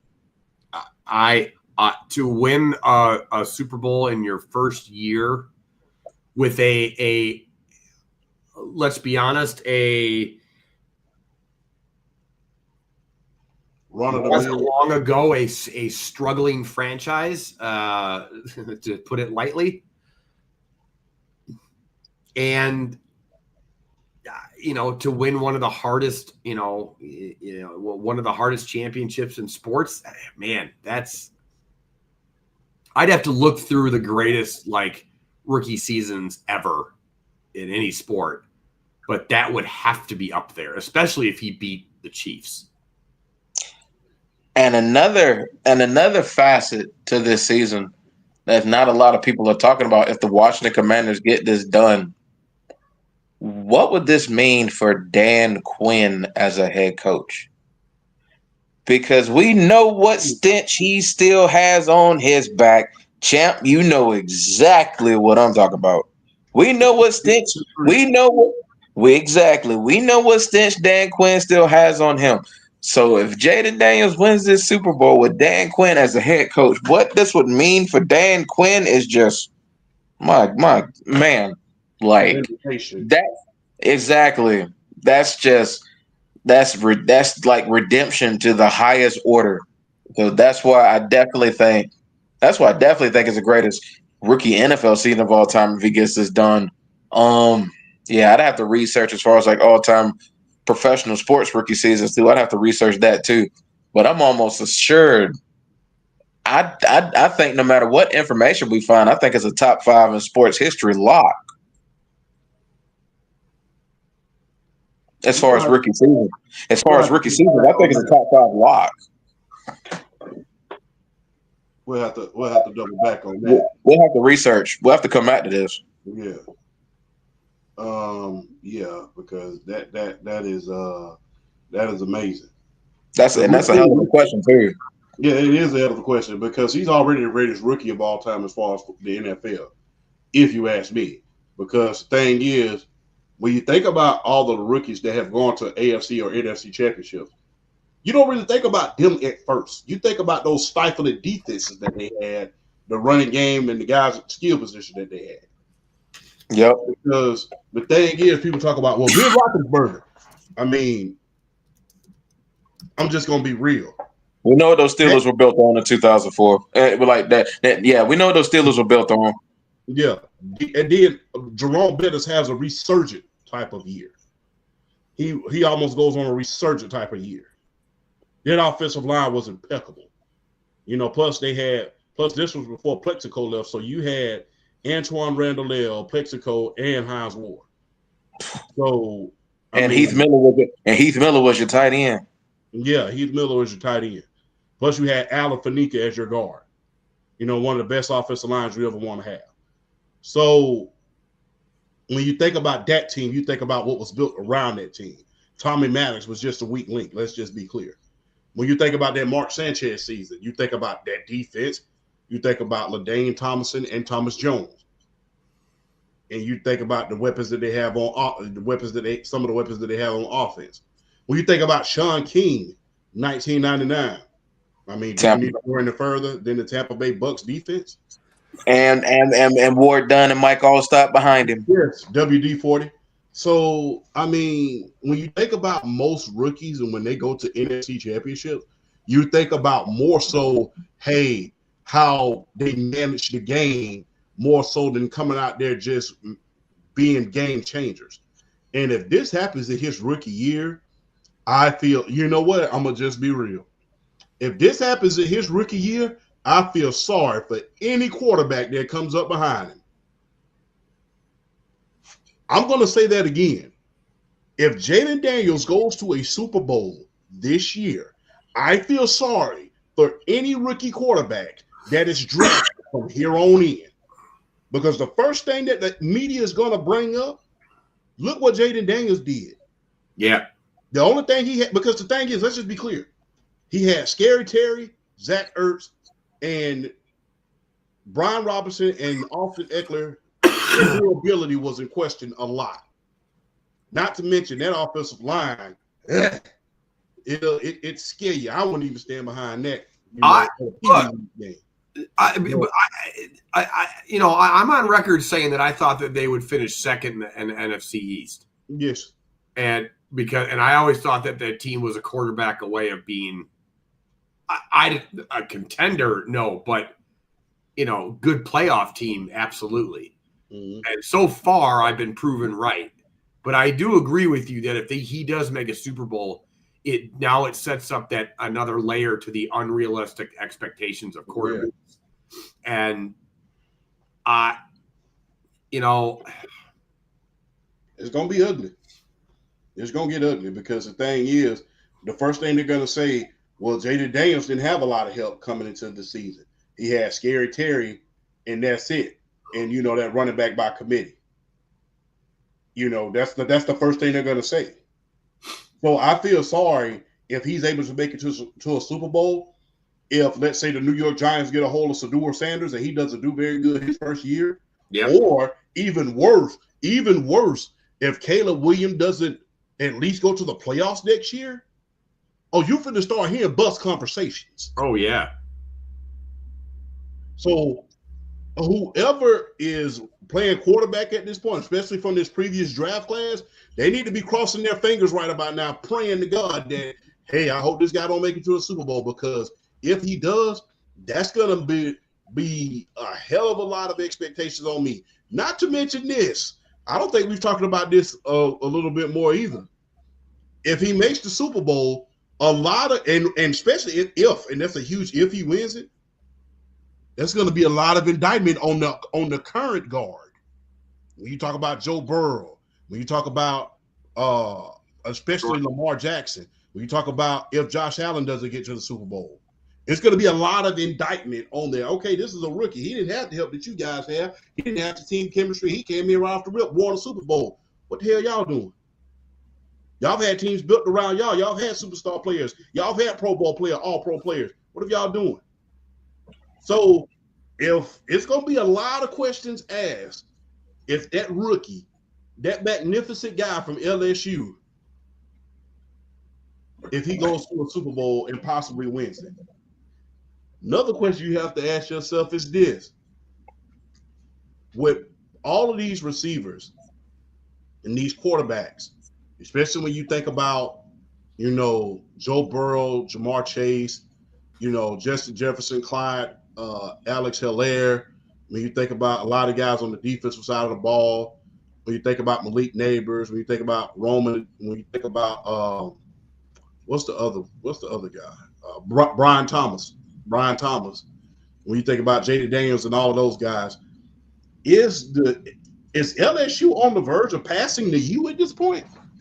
As far as greatest players be coming into the NFL, are they on the verge of passing the U? As far as the wide receiver position, I think because I don't know about overall. The thing is, quarterbacks hold a lot of weight. Quarterbacks hold a lot of weight. So when you add Jaden Daniels and Joe Burrow into that mix, outside of those receivers and some of the running backs that they've had, not to mention some of the great defensive players that they had, including Tyrann Mathieu, the Honey Badger, are they on the verge? If a couple more NFL Pro Bowlers in there, are they on the verge of passing University of Miami as the U of college football? Passing the U? Yeah. No. They're not. No. They're not passing. No, they haven't put no. They're slowly becoming a all-pro factory, but I don't think they're not close. They're not close to what they're still not close to what the U was. The players that they made from those, the players that they brought into the league from those like late 80s teams, like 90s teams, and then the players they brought out from like those early 2000 squads. Mm-hmm. You looking at about 25, 30, 35 really, really, really good players. Nah, I'd be curious to compare like what college has the most NFL All Pros. Let's look that up. That's why we have smartphones. You don't have them just to look up videos. You have them to look up the stats. I can't do that as easy on my phone, because if I try to leave the browser here and try to look something up, it'll reset it. And I don't want to do that, so I'll have to kind of hang around. Notre Dame has produced the most NFL players of all time, including NFL All Pros. And they also have the most Hall of Famers.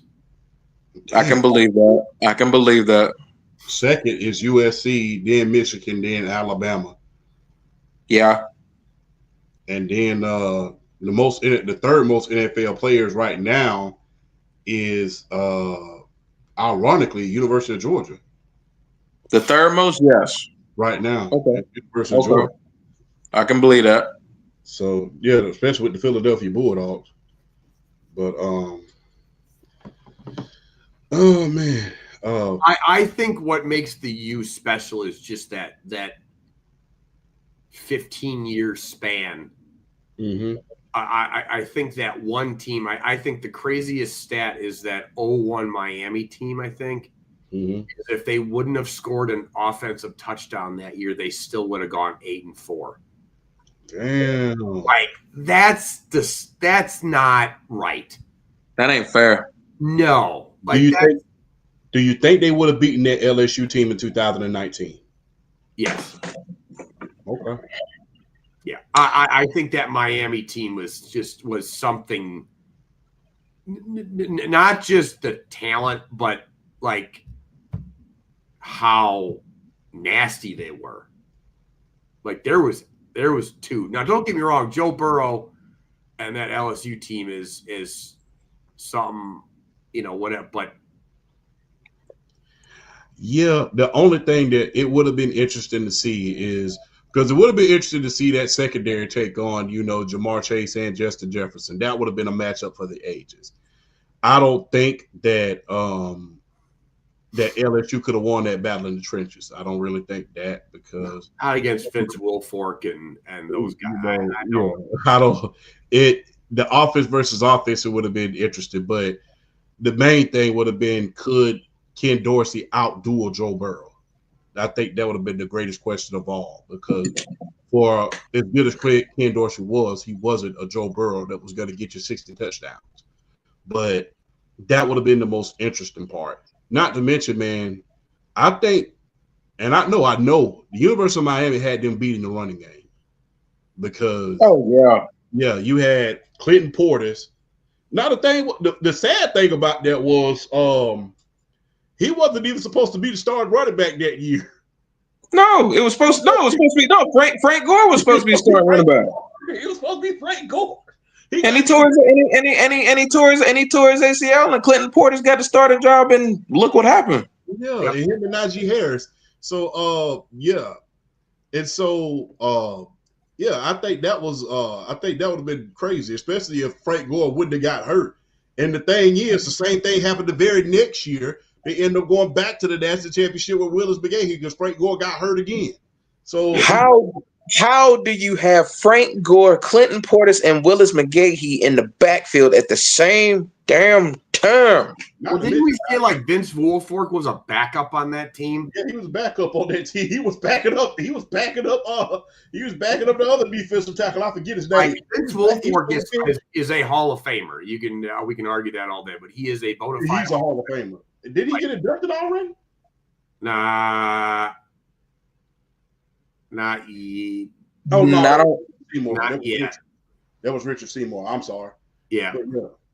But when you think about that right there, that is you think about the fact, not only was he on the bench, Kellen Winslow was on the bench behind Jeremy Shockey. He was on the bench behind Jeremy Shockey. That 0-1. Sean Taylor was on the bench behind Ed Reed. Yeah. And then in 2002, they started beside each other. Yes. No, they didn't. Remember they did. No, they didn't. 2002, they did. When? The 2002 team, they started together. No, Ed Reed left after 2001. He went to Baltimore. Well, it was one of them. Okay, maybe it was that year. But I could have thought they played together they played together in the secondary one of those years. No, it was Antrell Roll and Sean Taylor. And he was because he was the corner, because it was like him and Philip Buchanan. Yeah. Okay. Because I'm trying to remember which year it was they smashed Nebraska in the national championship. It was 2001. Okay. Yeah, they beat them like they stole something. They beat them like a government mule that game. Yeah, and I agree. Sean Taylor back in his Miami days, but yeah, that running back. And look, people don't even understand that going into those years, Frank Gore was even the best running back. Remember Joe Jackson? He got hurt, and so that team was so deep. I think that's what we're gonna talk about that more often than not on the course of the shows. How much we're gonna miss the depth of college football. We're gonna miss depth because We ain't even talked about the front seven yet. we ain't talked about the front seven yet. That was nasty. Or the offensive line. Remember that offensive line had Brian McKinney on there.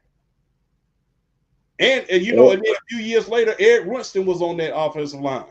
So yeah, so that was something special. Plus, hey, you know who that's what I'm gonna miss about college football, although the way it is, it's like, okay, let these young men get paid. But the depth and knowing who's the next man up, that's gonna be something that you miss. Because you can win a lot of games with depth. But anything y'all want to add to that? That was one hell of a segment. No, I think I'm pretty good on that. Yeah. That was a good one. What are y'all thoughts, real quick, on the road to WrestleMania? Y'all liking it so far? What could they do different? I'm gonna let y'all cook on this one. Flash, you can start. I think it's really too early to tell.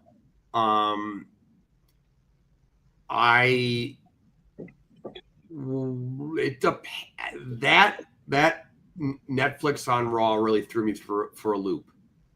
So I don't know right now.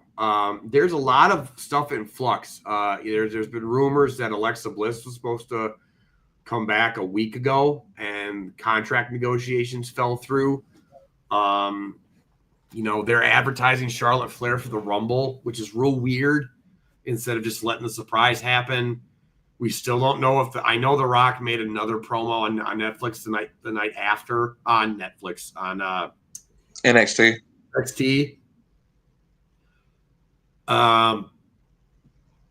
The Bloodline storyline seem to be Jacob Fatu's doing a program with Braun Strowman now. I don't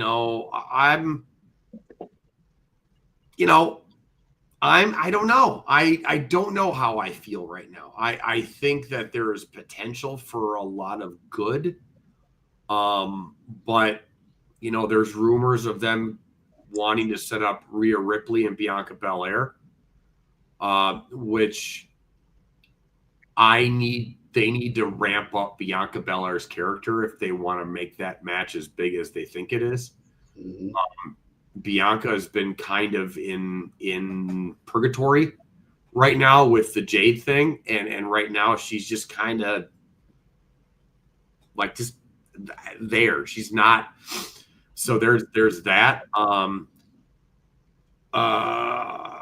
I think what Cody and Kevin are doing is phenomenal. Kevin Owens is wow, what a heel. I don't know. I haven't seen the Jey Uso and Gunther match, so I don't know who won that. But I don't know. There's a lot to be figured out. I don't have a ton to say because I don't think there's a lot of direction yet. Okay, fair enough. BRF. Yeah. Yeah, I'm honestly, I'm with him on that. There's still way too many open lanes. Yeah. To really say, oh, this is gonna happen. This is gonna happen because you're hearing Rhea Bianca rumors. You're hearing Rhea Ripley Io Sky rumors. You're hearing Tiffany Stratton Charlotte Flair. You're hearing and then the world title pictures too. It's just like the world championship picture for both championships going into WrestleMania are cloudy, even with the Cody Rhodes Kevin Owens match next week is just clouded because you there's like this is probably the most unpredictable the Royal Rumble has been maybe ever. Because it's just like you have no idea who's gonna you have no idea which road they're gonna take, and it's just like and this is like eventually Randy Orton's got to come back into the mix. John Cena is gonna be in the Royal Rumble. I still have this sneaky feeling The Rock's gonna do something like very very authoritative heelish like as far as the Royal Rumble. I don't know, man. I just have a feeling. I don't know. I feel like a lot of that is like kind of like smoke and mirrors. They're kind of dressing it up. I feel like something crazy gonna happen at Royal Rumble. It just I don't know. I kind of have this gut feeling. That's the thing. Like I the easy pick for the Rumble win for the men is Punk. That's the easy pick. I'm gonna shock you with mine. I'm gonna shock you with mine. Okay. I think it's Cena. I think it's Cena. I don't know, man. It's like I don't know, man. A lot of times with these guys, with these veterans and all that other stuff, is like they come in, they do this, they do great. They do really good in-ring work. They put a lot of younger guys over. I feel like this is gonna be like. I feel like this run is gonna be like as close to Super Cena as we're gonna get. Like I'm for real. I do. I do. I don't mean like. I mean like he's gonna like. I mean he's gonna win a lot. I think he's gonna win a lot more than he's gonna lose this last year. I'm gonna make a bold prediction. I don't think he wins his 17th world title. See, it wouldn't shock me if he did. I think, and I think it would be too quick to give him the Royal Rumble win. I think this next year is going to be him chasing it. And I think that would be better storytelling. And I think that's what I think I would do.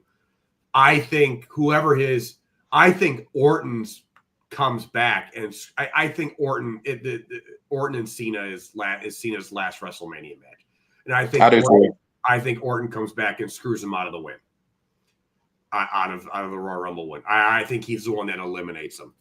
So I think Cena goes over at WrestleMania, but I think then the next calendar year is him is the chase.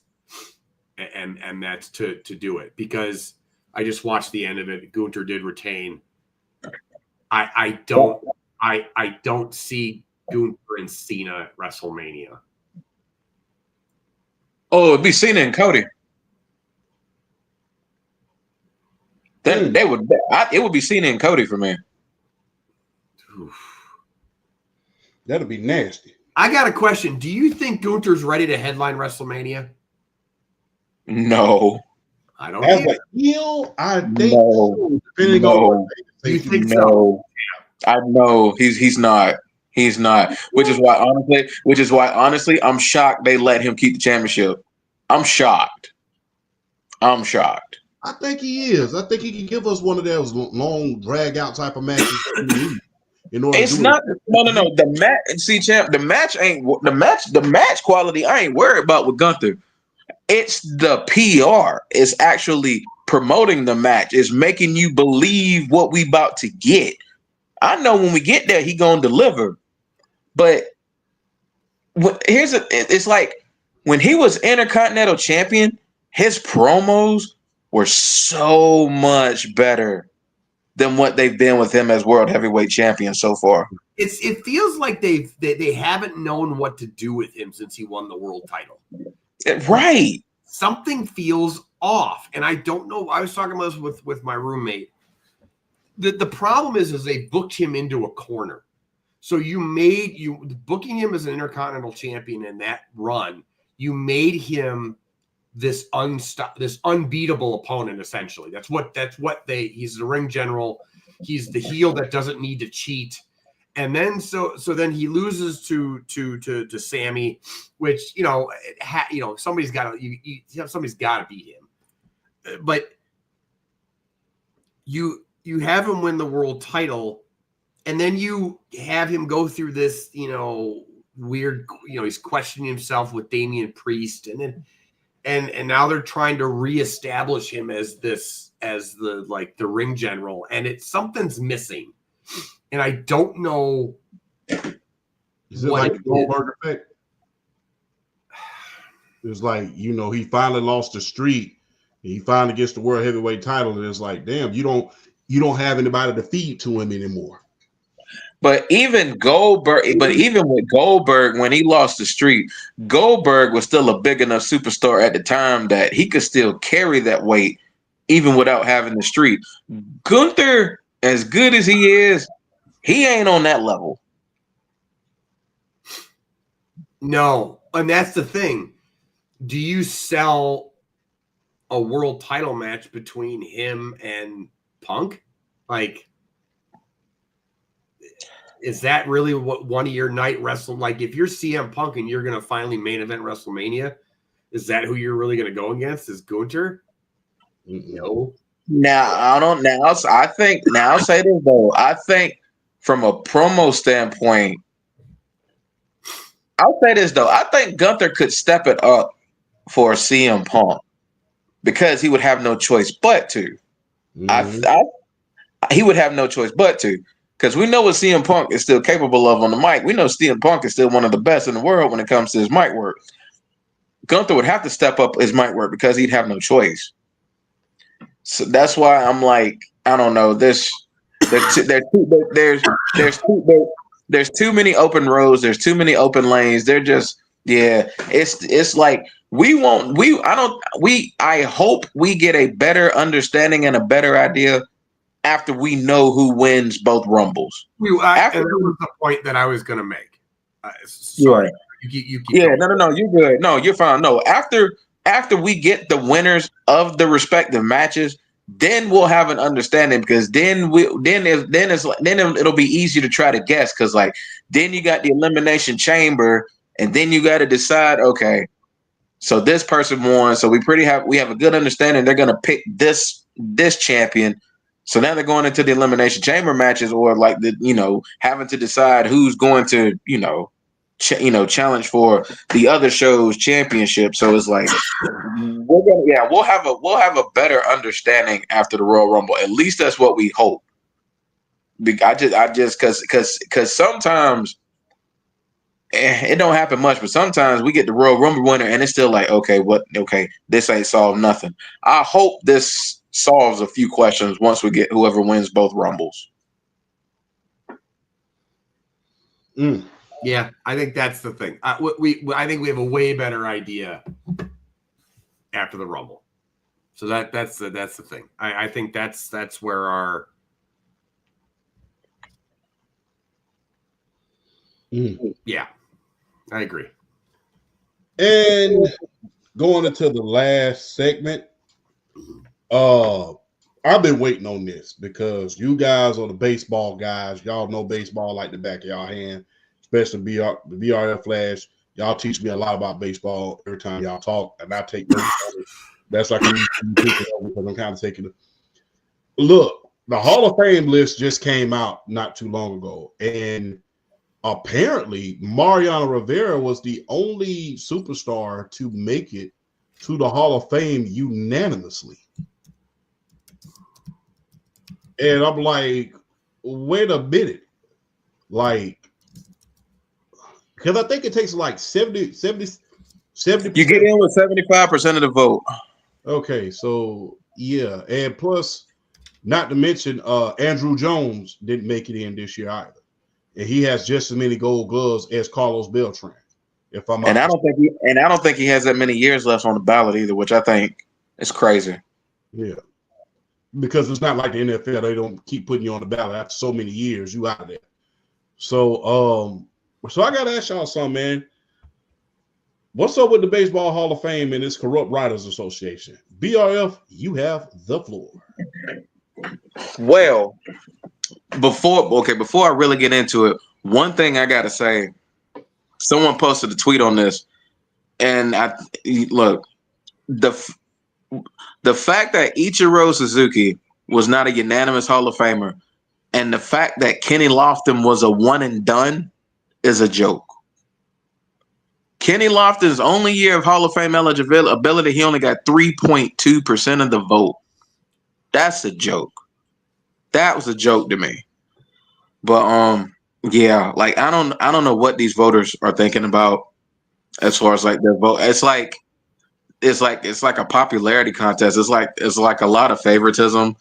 It's like, I don't know. Like, I mean, it's like, that's one of the main reasons why hardly really none of the steroid era players have gotten into the Hall of Fame, because they're holding that against them. But I feel like you can't do that, because from the standpoint of, you don't know who all was using it, and it's like you're singling out the ones who were great during that time. But I feel like the percentage of players who were doing it was so high. It's like, and the fact that you turned a blind eye to it until the report came out in like 2007, like you took a blind eye to it until that report came out, and then all of a sudden you want to play all high and mighty and trying to do this and trying to do that for the greater good and for the being right, the righteousness of your sport, but yet you turn a blind eye to all of it.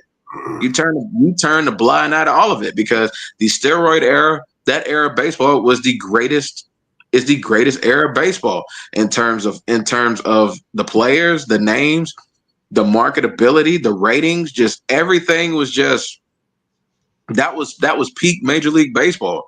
And it was great when you were pulling all that money in, but now it's like you're trying to keep these guys out. Like, I'm sorry, it's a travesty Barry Bonds is not in the Hall of Fame and will not be able to get in. It's a travesty he won't be able to get in. It's a travesty and it's a joke. Because in all intents and purposes, I feel like Barry Bonds is the greatest player in the history of Major League Baseball. Some people argue Babe Ruth. Some people argue Hank Aaron. Understandable. For me, it's Barry Bonds. And the fact that he will never be able to get in is a joke. I feel like at the end of the day, it's still about performance. It's still about what you did on the field. Like, I feel like Barry Bonds should be in. Alex Rodriguez needs to get in. David Ortiz got in. Reports came out that he tested positive for something, but he got in. He only got in because he was liked by media members. That's why he got in, because the media liked David Ortiz. He deserved to get in as far as I'm concerned, but he got in because people liked him. I mean, just what it boils down to. Barry Bonds should get in. Alex Rodriguez should be a Hall of Famer. And I know there are other guys from that era that okay. Kurt Schilling. I'm surprised he hasn't gotten in yet. Well, everybody hates Kurt Schilling. Well, yeah, people do hate Kurt Schilling, but still, at the end of the day, it's still about performance. I mean, the thing is this, certain comments, people hold that against it. Yeah, especially some of the things you said about what's the Jamil Hill, especially some of the things you said about Jamil Hill. I forget the comments that he made, but there was a big controversy that got him fired off of ESPN. So yeah, they're gonna hold that against him. But the thing is, I mean, they should have it based on what you did, kind of like the NFL. If you did this on the field, then guess what? It shouldn't matter if the darn writers like you. And I think that's always been my gripe with baseball. And that's kind of like, because my grandfather loved baseball. I used to watch a lot of Braves game with him, when I turned 13. He kind of got me away from football a little bit, if you can believe that. He kind of got me away from football a little bit, got me watching baseball. But then, my father, we always went back to normal. My father would always watch football. But that was my major gripe with baseball all the time, because guess what? If you good, you good. It shouldn't matter if I kiss the media's ass or not. And that's just the gripe that I have with baseball. It seems like because the thing is, a positive test came out with David Ortiz when he was still playing. Some years later, he won a World Series with that team. And it seems like everybody forgot about it. But the thing is, you cannot write the story of the MLB of Major League Baseball without the summer of 98. You can't write the history of baseball without Sammy Sosa. You can't write the history of baseball without Mark McGwire. You can't write the history of baseball without Shoeless Joe Jackson. You can't write the history of baseball without a lot of these guys. That's what should matter. Can I write the history of this great sport without mentioning these guys? And if the answer is no, they deserve to be in the Hall of Fame, regardless if they kiss the media's behind or not. That's my major gripe with baseball. With football, whether we want to or not, and this is a hot take of mine, whether we like it or not, we will see Antonio Brown in the Hall of Fame. We will see Antonio Brown in the Hall of Fame. We saw T.O., we saw a lot of we saw a lot of guys with quote unquote character issues get into the Hall of Fame. We've seen it. So the thing is, if you can't write it, because without the summer of 1998, baseball doesn't exist.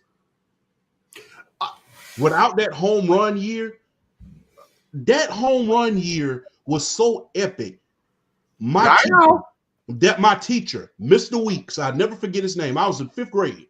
My teacher, Mr. Weeks, made us watch that in class and do a report about it in school. In our history class. That's how impactful that year was, because guess what? Without the year of 1998, you considering the strike, considering everything else that went on, because the thing is, if the strike affected everything, that the strike of baseball affected everything. It affected things that didn't even have anything to do with baseball. The strike year, you can blame the strike year for the Chicago Bulls having another dynasty in the 90s, because before the strike happened, Michael Jordan was on his way to the major leagues. When the strike happened, he did not want to cross the picket line. He ended up going back to the Chicago Bulls. That's how much impact that strike had. Not to mention the fan attendance dropped. The viewership dropped. That home run year happened. Boom. There goes it. Everything skyrocketed once again. You got to keep in mind, this is with superstar players like Ken Griffey Jr. that was still in the league and still great. With teams like the Atlanta Braves in the league that were still in their heyday. So for the Baseball Writers Association, guess what? Think about where baseball is and where it was in 1995, 1996, 1997. It was not on a lot of people's radar. And that 98 season changed it just like that. Those guys are going to be in the Hall of Fame. And guess what? It still hasn't been proven that a lot of these players outside of maybe Mark McGwire, quote unquote, cheated.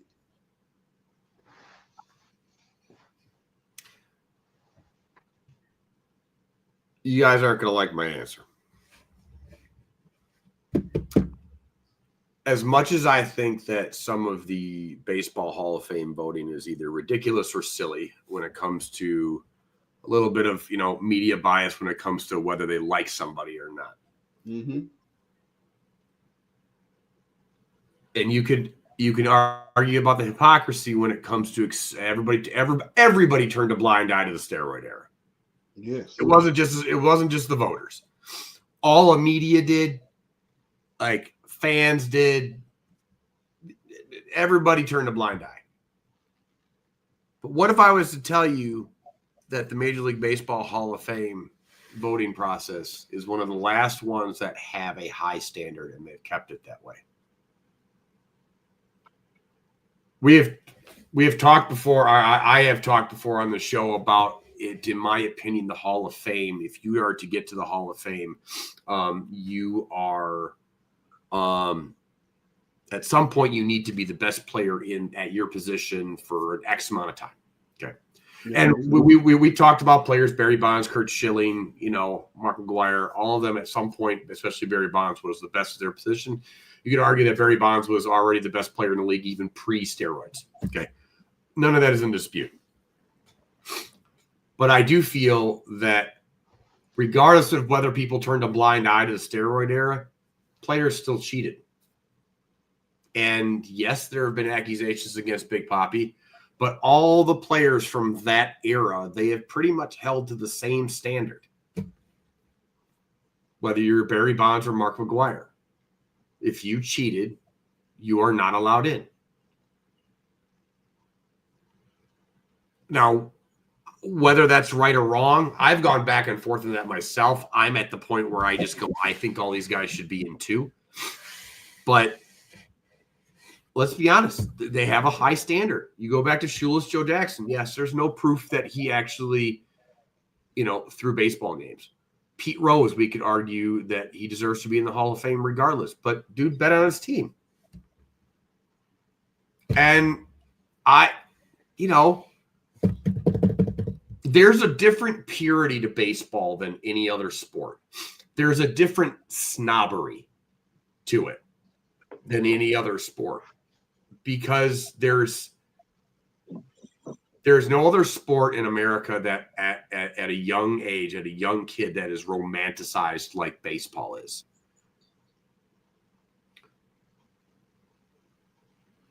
And I think that plays a part in the quote unquote corrupt voting of the Hall of Fame voter and the media. But I think they just hold this Hall of Fame to a higher standard. I actually like that Mariano Rivera is the only one that is the most unanimous decision. I think that part of it is awesome, because I look at it this way. Yes. Does everybody think that Ken Griffey Jr. is a Hall of Famer? Yes. It's stupid to think otherwise. But I think the standard is so high to be unanimous that was saved for one person. And you could argue that it could have been anybody else, or a lot of other players besides Mariano Rivera.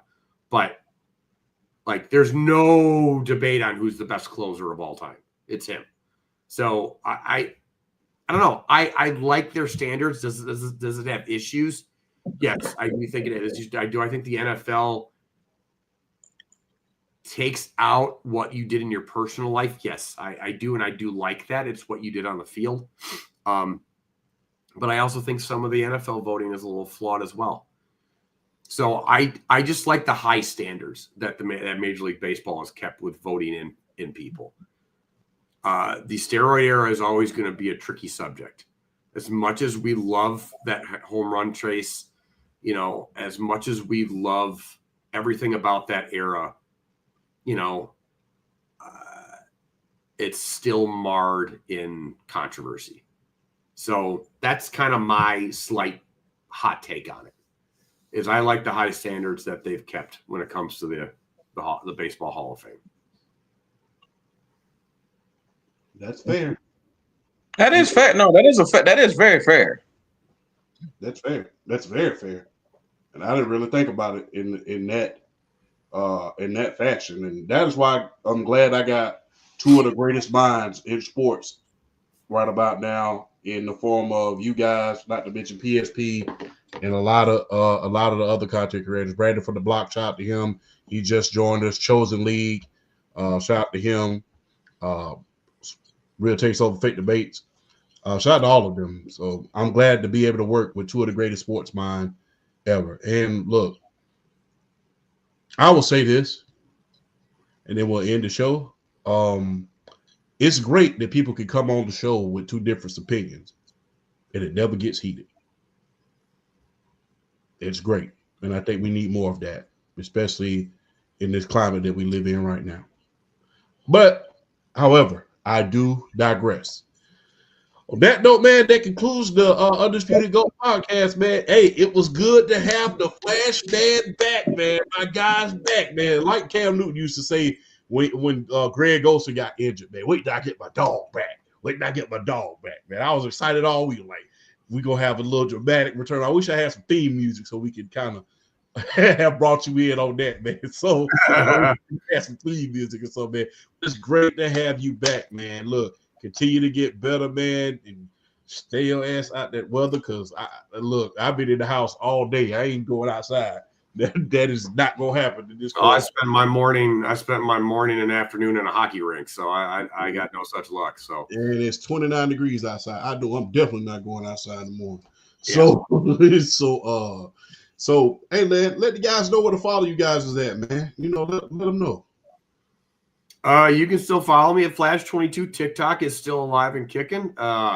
So you can follow me there. I wouldn't follow me on my Instagram too much. I'm looking to change that up to make that more of my personal page, and then I'm going to make a different page for this. So stay tuned on that. And so you can follow me there. It's Flash22 underscores in between all the letters, and follow the Undisputed Podcast here on YouTube, and then follow all three of us on TikTok. So it's good to be back. I'm glad I'm on the mend. So I love I love talking sports with you two gentlemen. So here's so many more. BRF. Well, since TikTok, I can't. Unfortunately, I deleted the TikTok app off my phone, and due to the US stuff, I can't put it back on my phone. But if you do still have it, BRF Sports is still the TikTok handle. So you can definitely. So if you want to still follow me. There's plenty of content on there that I have. I'll probably gonna, for the time being, I'll probably start trying to post more on the IG. You can follow the IG Drell 112285. Follow the IG. Also, the Twitter /X is Dre2285, as well as my BRF Sports Facebook page. I'm gonna try to start posting on there as well. So definitely, we're just because one's down for me right now, don't mean they're all down. Still looking to get the message out, get the word out. I'm still good at this. I'm still good at this content thing. Just got to find new ways to put it out. So, but yeah, most definitely love having Flashback on. Give a quick shout out to the homie Nick with Sports for You, who did a hell of a job last week, coming in, kind of giving us that third face to kind of do what we do best. But hey, it's always best. It's always best when you got the OG, when you got the original 3 Hill. So definitely glad to have the homie Flashback. Champ, is always a pleasure doing this with you. I've had fun with both of y'all. The TikTok lives up to now, man. Just seeing the growth, just seeing what we're doing now. It's a blessing. We're doing amazing things. Hope we continue to do more amazing things. But yeah, definitely follow me at all of the outlets I gave you as far as the social media was concerned. A topic not thought about is a topic not talked about. And like the homie Champ said, y'all be on the lookout next Saturday night.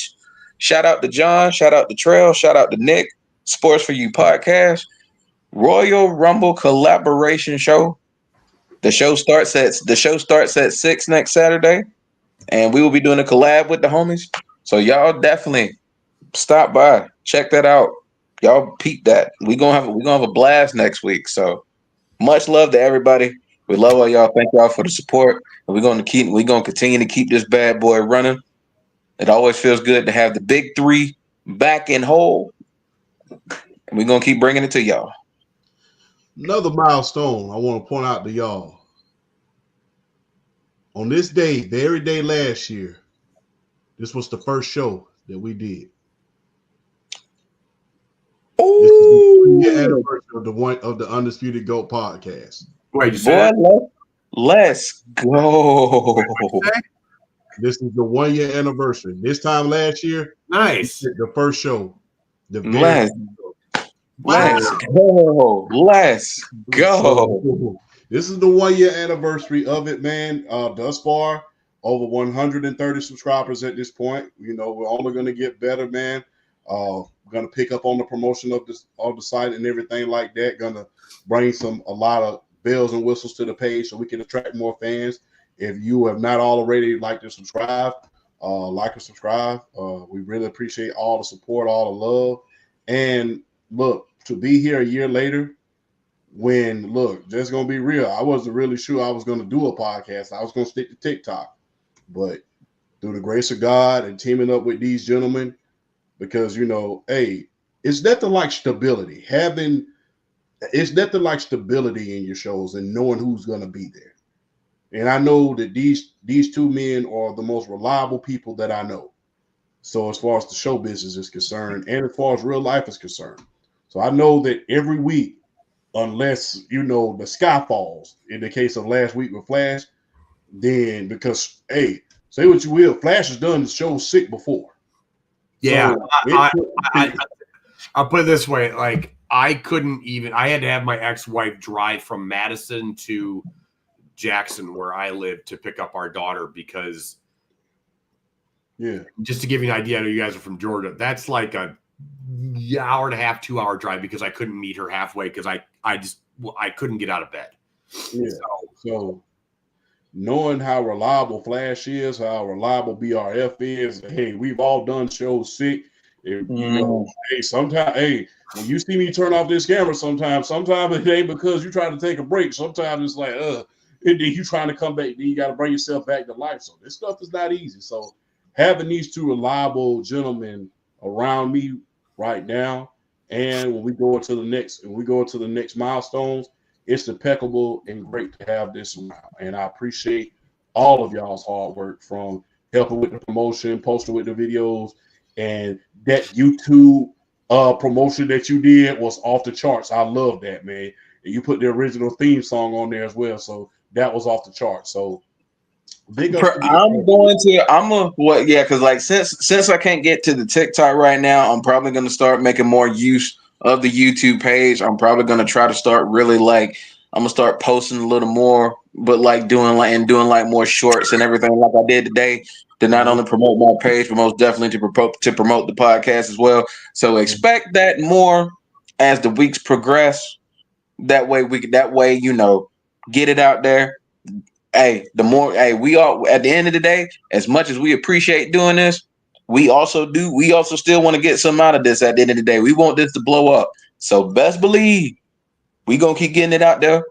We want all y'all to come in and share in on this because this is, like Champ said, this is only the beginning for us. We striving for bigger and better with this. Yes. And on that note, man, shout out to Columbus, Georgia, Madison, Georgia, and the great state of Wisconsin. Let's enjoy some of this cool weather, man. We actually got some snow, and we actually got some snow down here last week, man. That was cool. And granted, the whole darn city shut down.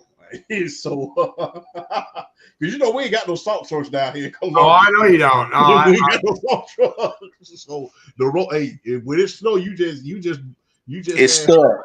It's stuck.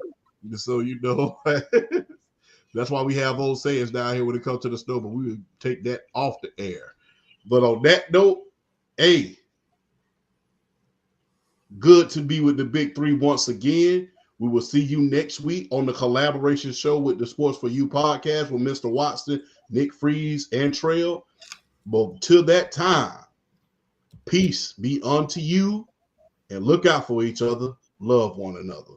We are